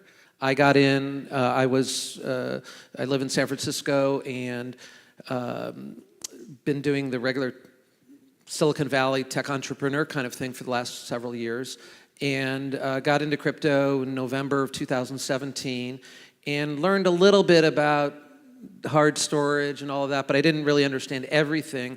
And then I ended up getting out of crypto in about almost a year ago, about March of 2018. When I say I got out of crypto, I sold all of my crypto holdings across Gemini and Coinbase and Binance and everywhere and went into cash. And then I put that cash into Gemini and Coinbase. So I had about $500,000 in cash, US dollars, fiat, in Gemini and Coinbase. And then I went along my merry way over the next several months because, you know, the whole volatility thing last year, I just hadn't been through it. And so didn't think much about it and didn't understand or didn't appreciate how dangerous it was to store crypto on the exchanges. In October then of 2018, 4 months ago, sitting at my desk at my home, and on my lock screen of my phone, there was a withdrawal request notification from Gemini. So it was on this phone here, got multiple phones. I looked down, I'm like, withdrawal request? I didn't make a withdrawal.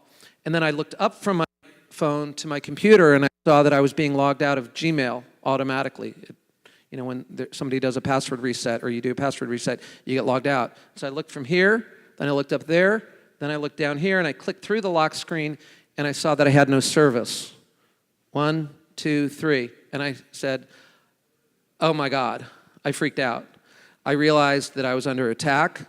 I was like a deer in the headlights. I didn't know what to do. I never heard of a SIM swap. I didn't know this was even possible.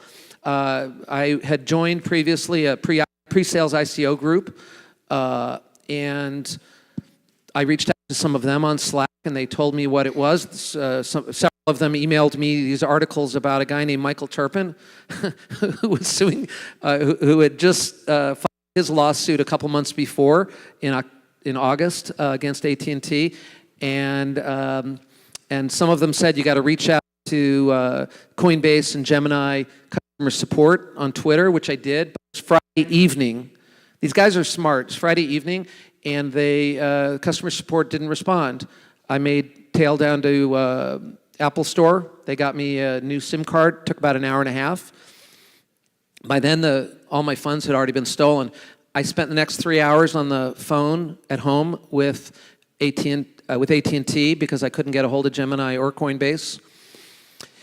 And what I found that happened was that a hacker had called up AT&T and said, "Hi, my name is Rob Ross," and impersonated me, and convinced AT&T to change the SIM number in my account so that all calls and texts would go to his phone instead of mine, and my phone would turn into no service.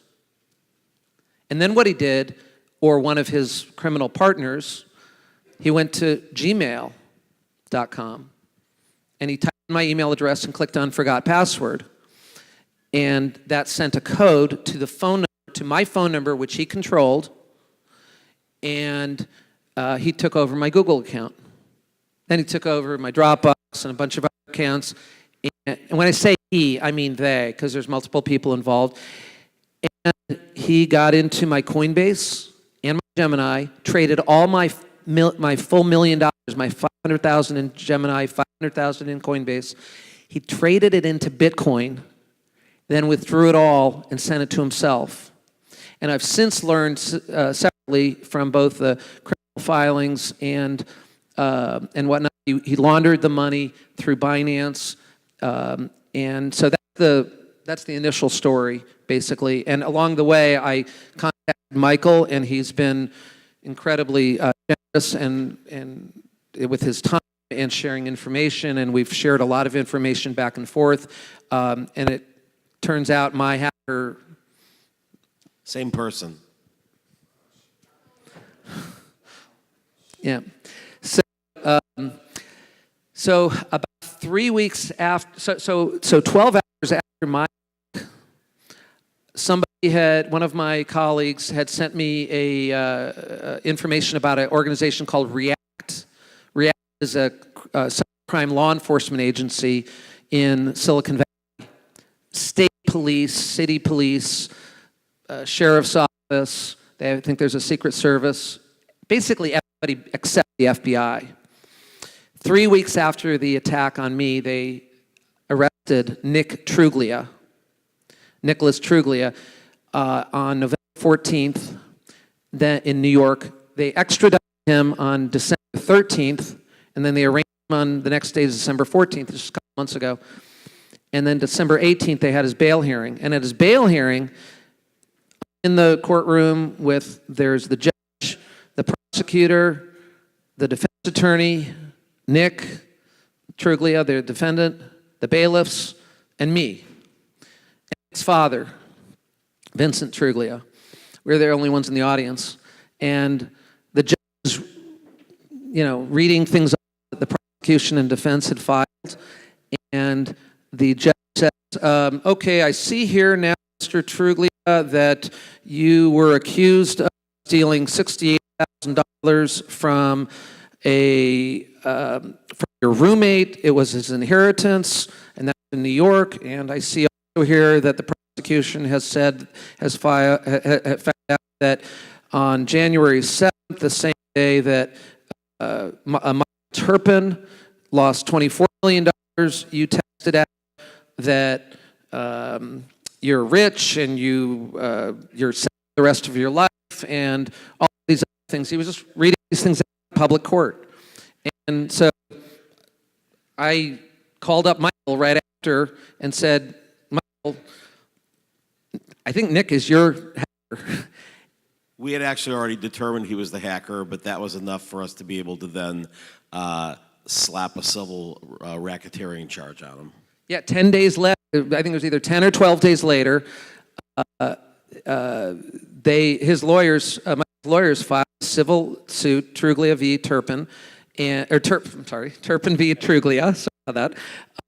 And I have to say, his lawyers, they produce works of art. So that's the story in a nutshell. And the evidence, particularly from that bail hearing, was so compelling that we literally got granted a writ of attachment against all of Nick's assets the day we filed it, within an hour.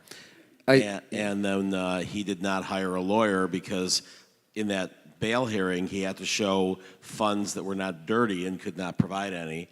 And so he did not defend himself in the civil matter, and we now have a default judgment for $24 million plus treble damages. Times 3, I think. Times 3, yeah. Yeah. So we now have to find the money, but yeah. So as I learned everything I could about SIM swapping. I'm still learning. There's a gentleman that wants to know you can hack Google Authenticator. I've learned how you can hack Authy, as an example. Does anybody here use Authy by any chance? I highly suggest, literally right now, because I've done this, even the other night at the party, there was a guy, if you go to your Authy right now and you have multi-device enabled, turn it off immediately. There was a guy literally, it was last night or 2 nights ago at the party, and we pulled up his Authy and he had multi-device enabled, and that was one of the ways that Authy is hackable.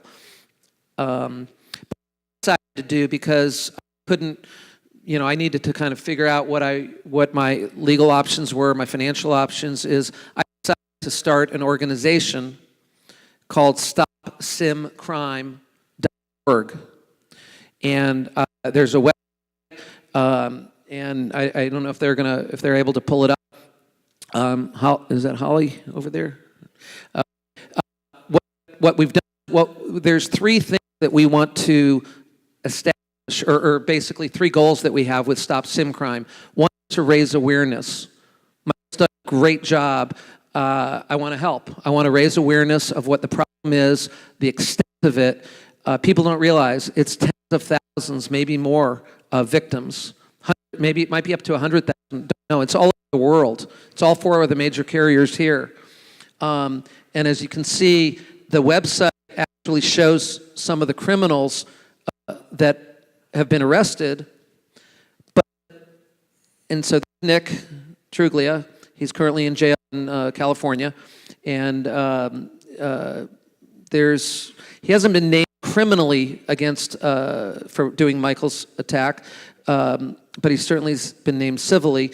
And so what we're really trying to do here is raise awareness. He will be named criminally. The arrest just hasn't happened yet. Yep, there you go.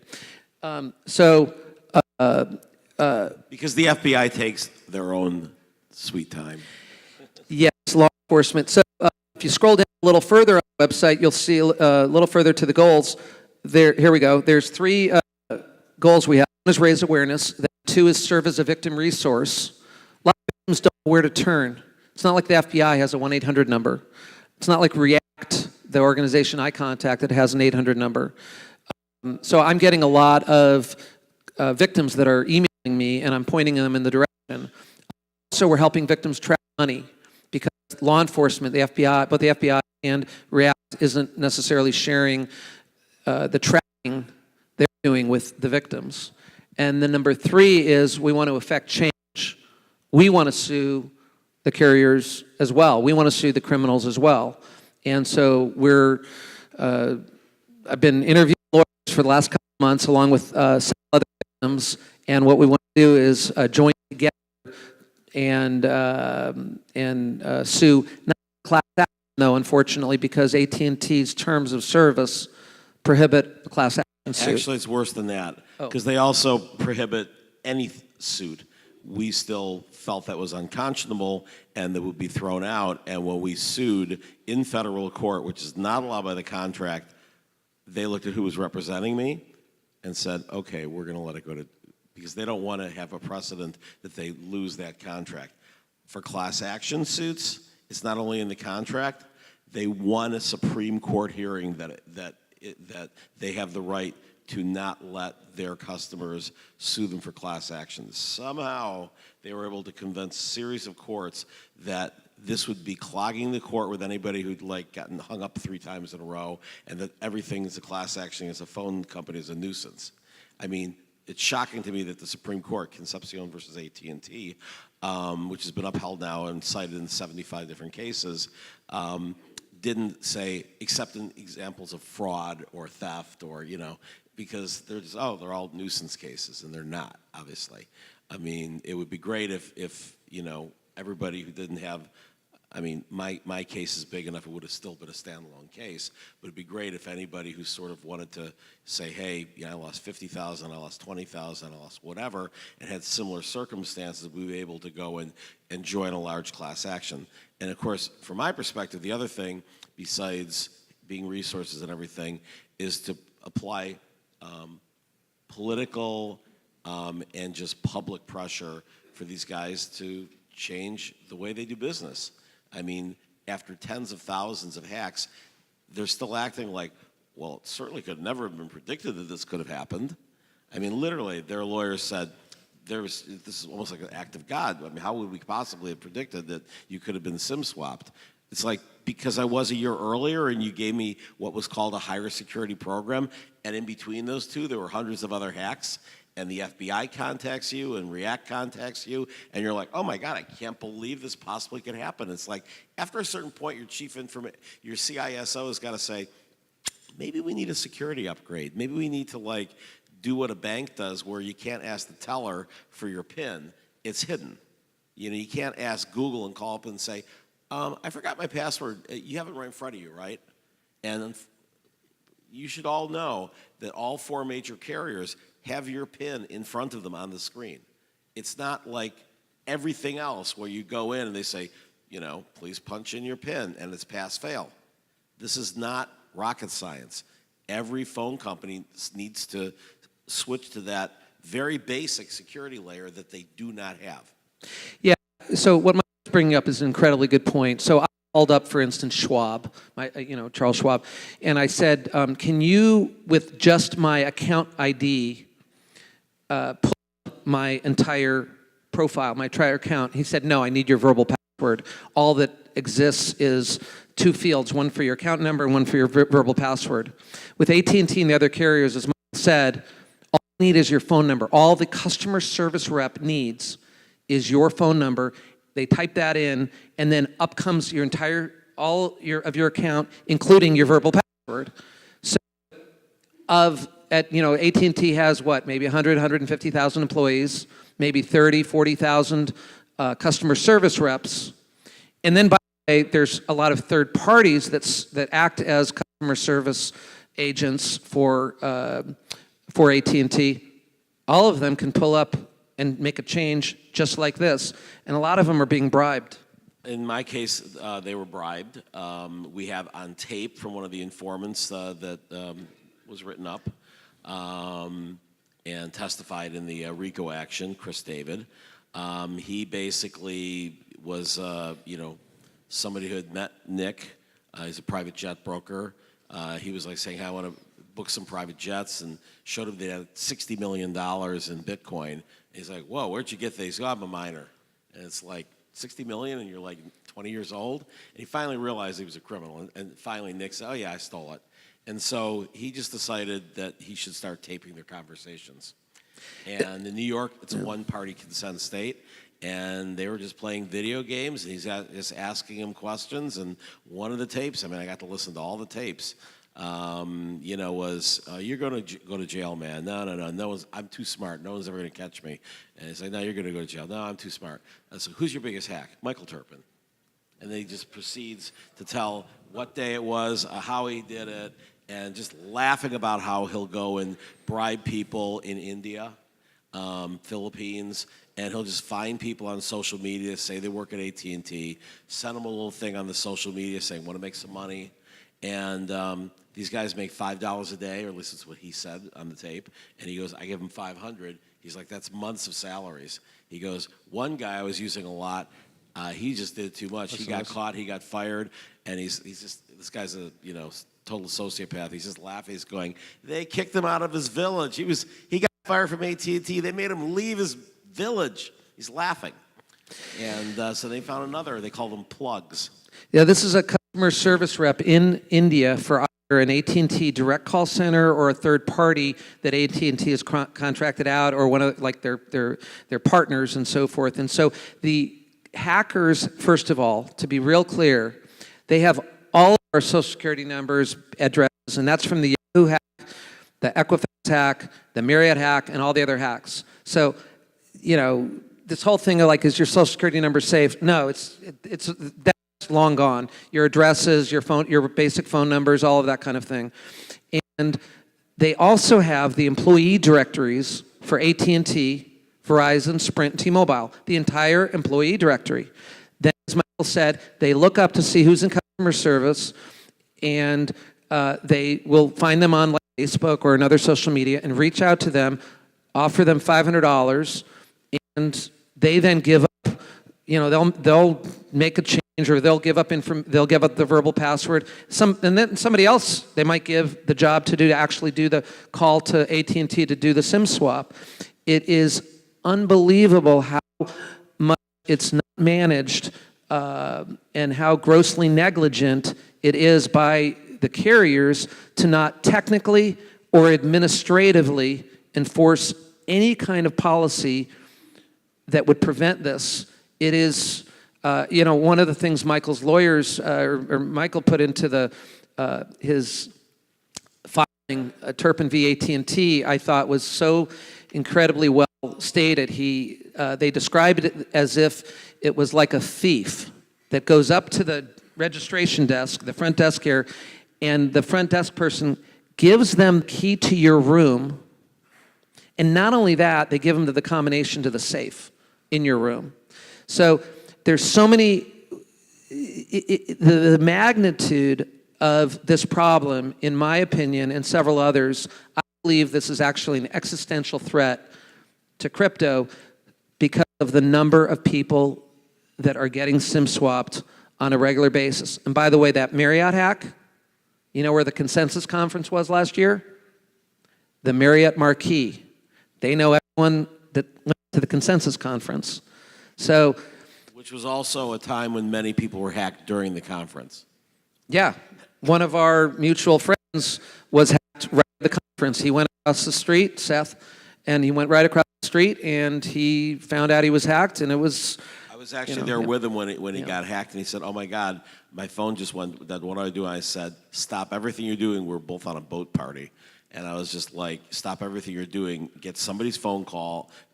Grab somebody's phone and say, I need this for an emergency. Call AT&T and say, shut down my number." And it was too late. He lost most of his life savings. Now, some people might say, oh, well, you shouldn't have had your money on the exchanges, or you shouldn't have done that, shouldn't have done that. He didn't. He didn't. Okay. It wasn't an exchange. It wasn't even on an exchange. This is a problem that needs to get solved and addressed through public pressure by the crypto industry. I believe that we have to come together in order to stop the carriers and have the carriers implement changes administratively and technically.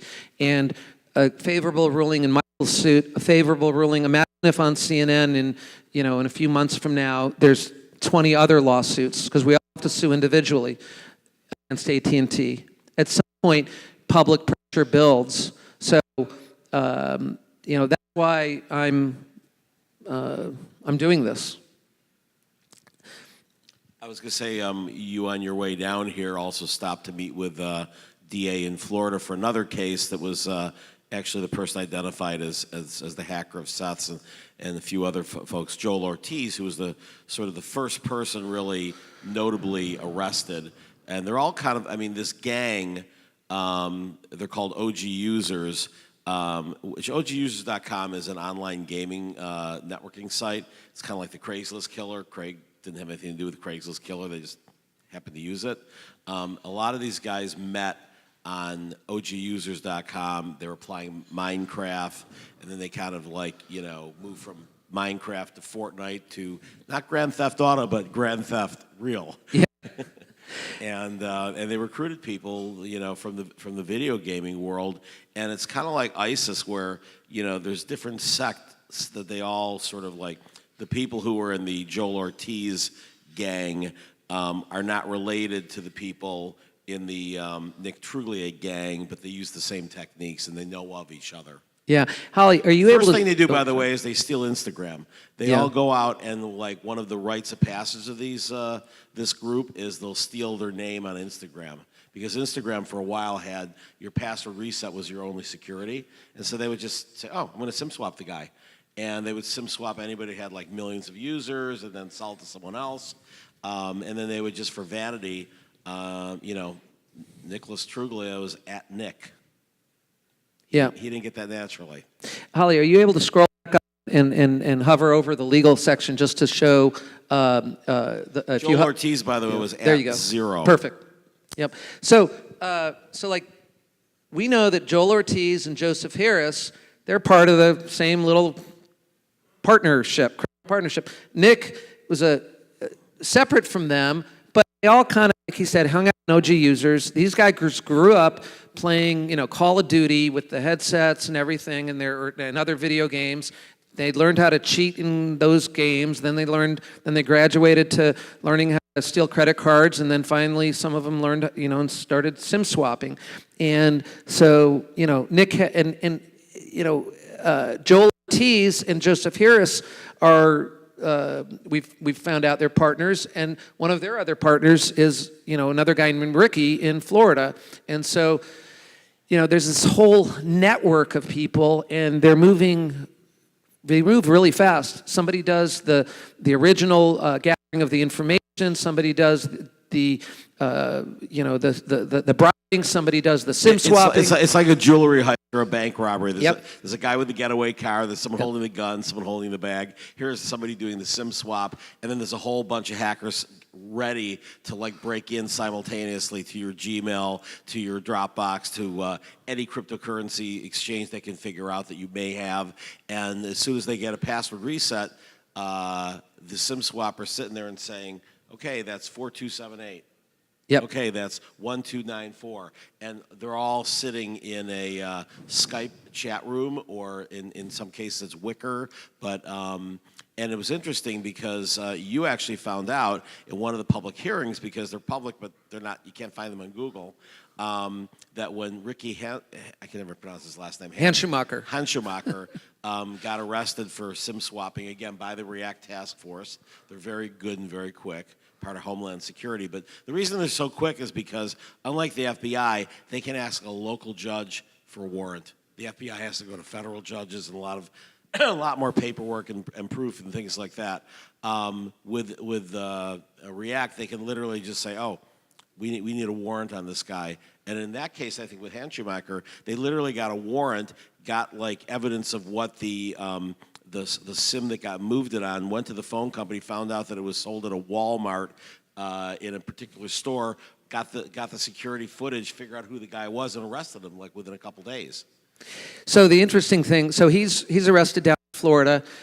For him, though, he made bail. They made bail at $50,000, and he's out right now. And yet they actually got a copy of their conversation. I think it was on Telegram. Yeah, I'm still figuring that one out. But the entire chat log of this mutual friend of ours, while in real time he was getting SIM swapped by name, he's mentioned his email address, reset his password, his phone number. It's in the chat log. It's online in the county the Florida clerk's authorities office. Never called him, never said, "Hey, we have this." No, but they're, to the credit of the law enforcement in Florida, they're going through it methodically. They have a lot of rules and they have to jump through. And but what I'm doing on the website is I'm posting all the criminal complaints. I'm posting all the civil complaints too. By the way, because obviously Rob sent me this, and I went through it also just looking for evidence that I could use at anything. And my jaw dropped when I saw one of the things. They said, "Oh, shit, he just turned his phone off, right? He got it disconnected." So that's what I told him, get it disconnected right away. And the one guy in the thing says, and I'm paraphrasing, and I'm in front of him, he says, "Oh, not a problem. I'll get my AT&T guy to turn it on. He's a supervisor. He'll never get fired." And I was like, holy shit, I got to find this guy. Some of the hackers have direct portal access. Literally, they can log in just like if they were an employee. I mean, this problem is really serious. So, I definitely encourage everybody to check out the website, stopsimcrime.org, to look at the criminal cases, look at Michael's civil cases. It's kind of fascinating information, to be honest with you. But in addition, your phone number, how many people here have a cell phone that is either one of the 4 major carriers in the U.S., AT&T or T-Mobile? Ben? Verizon? If you're an AT&T, my suggestion is get off right now, because they are the only ones who will not yet let you do a SIM lockdown. The other ones will at least let you go on a high security that includes a SIM lockdown. T-Mobile, for example, also has someone looking at it, but they will not let you go and use that number to move a SIM. if you have to move a SIM, if you lost your phone, you can walk into a store and say, I want to upgrade. I did recently do that to get an iPhone, the newest one, the 8 Plus or whatever, the S8 Plus. And they said, oh, it doesn't matter if you have your SIM, we'll just give you a new one. Oh, I'm sorry, you're on SIM lockdown. You have to actually give us your SIM. And I go, that's right, thank you. And because if I didn't have it, I would have to go through the fraud department. And hackers are not going to survive the fraud department. And these are really good suggestions, and we have to educate everybody about ways in which you can avoid this. One of the things that I've done, for my phone number is I got a Google Voice number.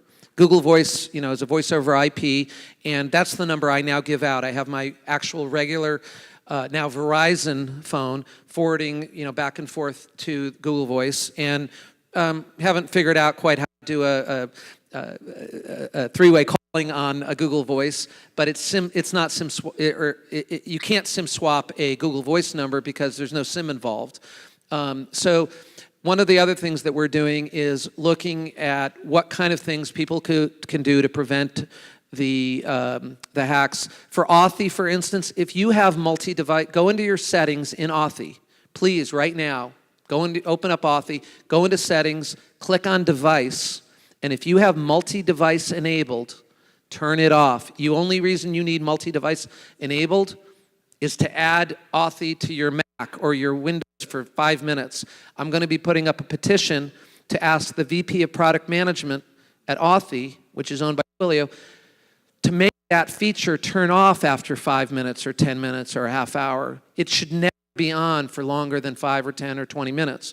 So these are the kind of things we're doing. I also say, and Joe Ross, my brother in the background, Joe's going to be right now passing out just some flyers so that everybody has it. We need your help. A lot of the victims, me including, it was my life savings, and I'm not asking you to donate money so that I can pay for my daughter's college in a year from now. Although she gets straight A's and she's going to go to a top school, and I can't pay for it anymore. And by the way, there's no box on the financial aid form that says I'm as a high net worth individual, but all my money was stolen. So I don't know exactly what we're going to do. And fortunately, her mom, can help as well. But we need your help. We want to sue just like Michael is suing. We being the thousands of other victims that are contacting me, but I don't have the resources to do that. Others don't have the resources to do that.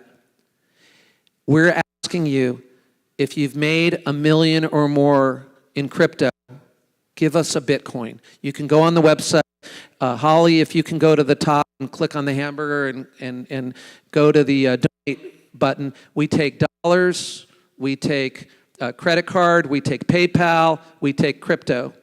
And give us a Bitcoin. If you've made 2 million or 3 million, give us 2 or 3 Bitcoin. This helps everybody. I'm not doing this just to get my own money back. I got, that donate button up there. If you can't do that, give $500. I've had people at this conference that I've talked to. I think actually Joe is one of them. He's raising his hand in the back. I had dinner with him the other night. I said, Rob, I'll give you $500 so that you can sue AT&T. Not just me, but there's 20 other people that want to sue AT&T, Verizon, and T-Mobile, and others. And there's people in the UK and Vodafone. So we need your help. And so please, as an industry, we're trying to come together and show that, we all care about each other, and we want to accelerate the crypto market and not scare everyone off, because when these SIM swaps happen, man, does it scare people off. Thank you. Great service to the industry, and thanks for coming down to San Juan. And, there's going to be a lot of other initiatives that you're looking into doing, but, support Robin any way you can. And we are now officially closing with a closing party, the third annual CoinAgenda Caribbean. Thank you, everyone, for attending. Wait. Two things. We have to go and announce the winners. And then we also have to check and see whether Bitcoin was up or down. The last I checked, it was down about I think, $12 from the start of the show. So really, maybe because it's never happened before. So I'm going to take about a 5-minute break. And Erica, do you want to just talk about the party, and I'll go and collect the judges' ballots?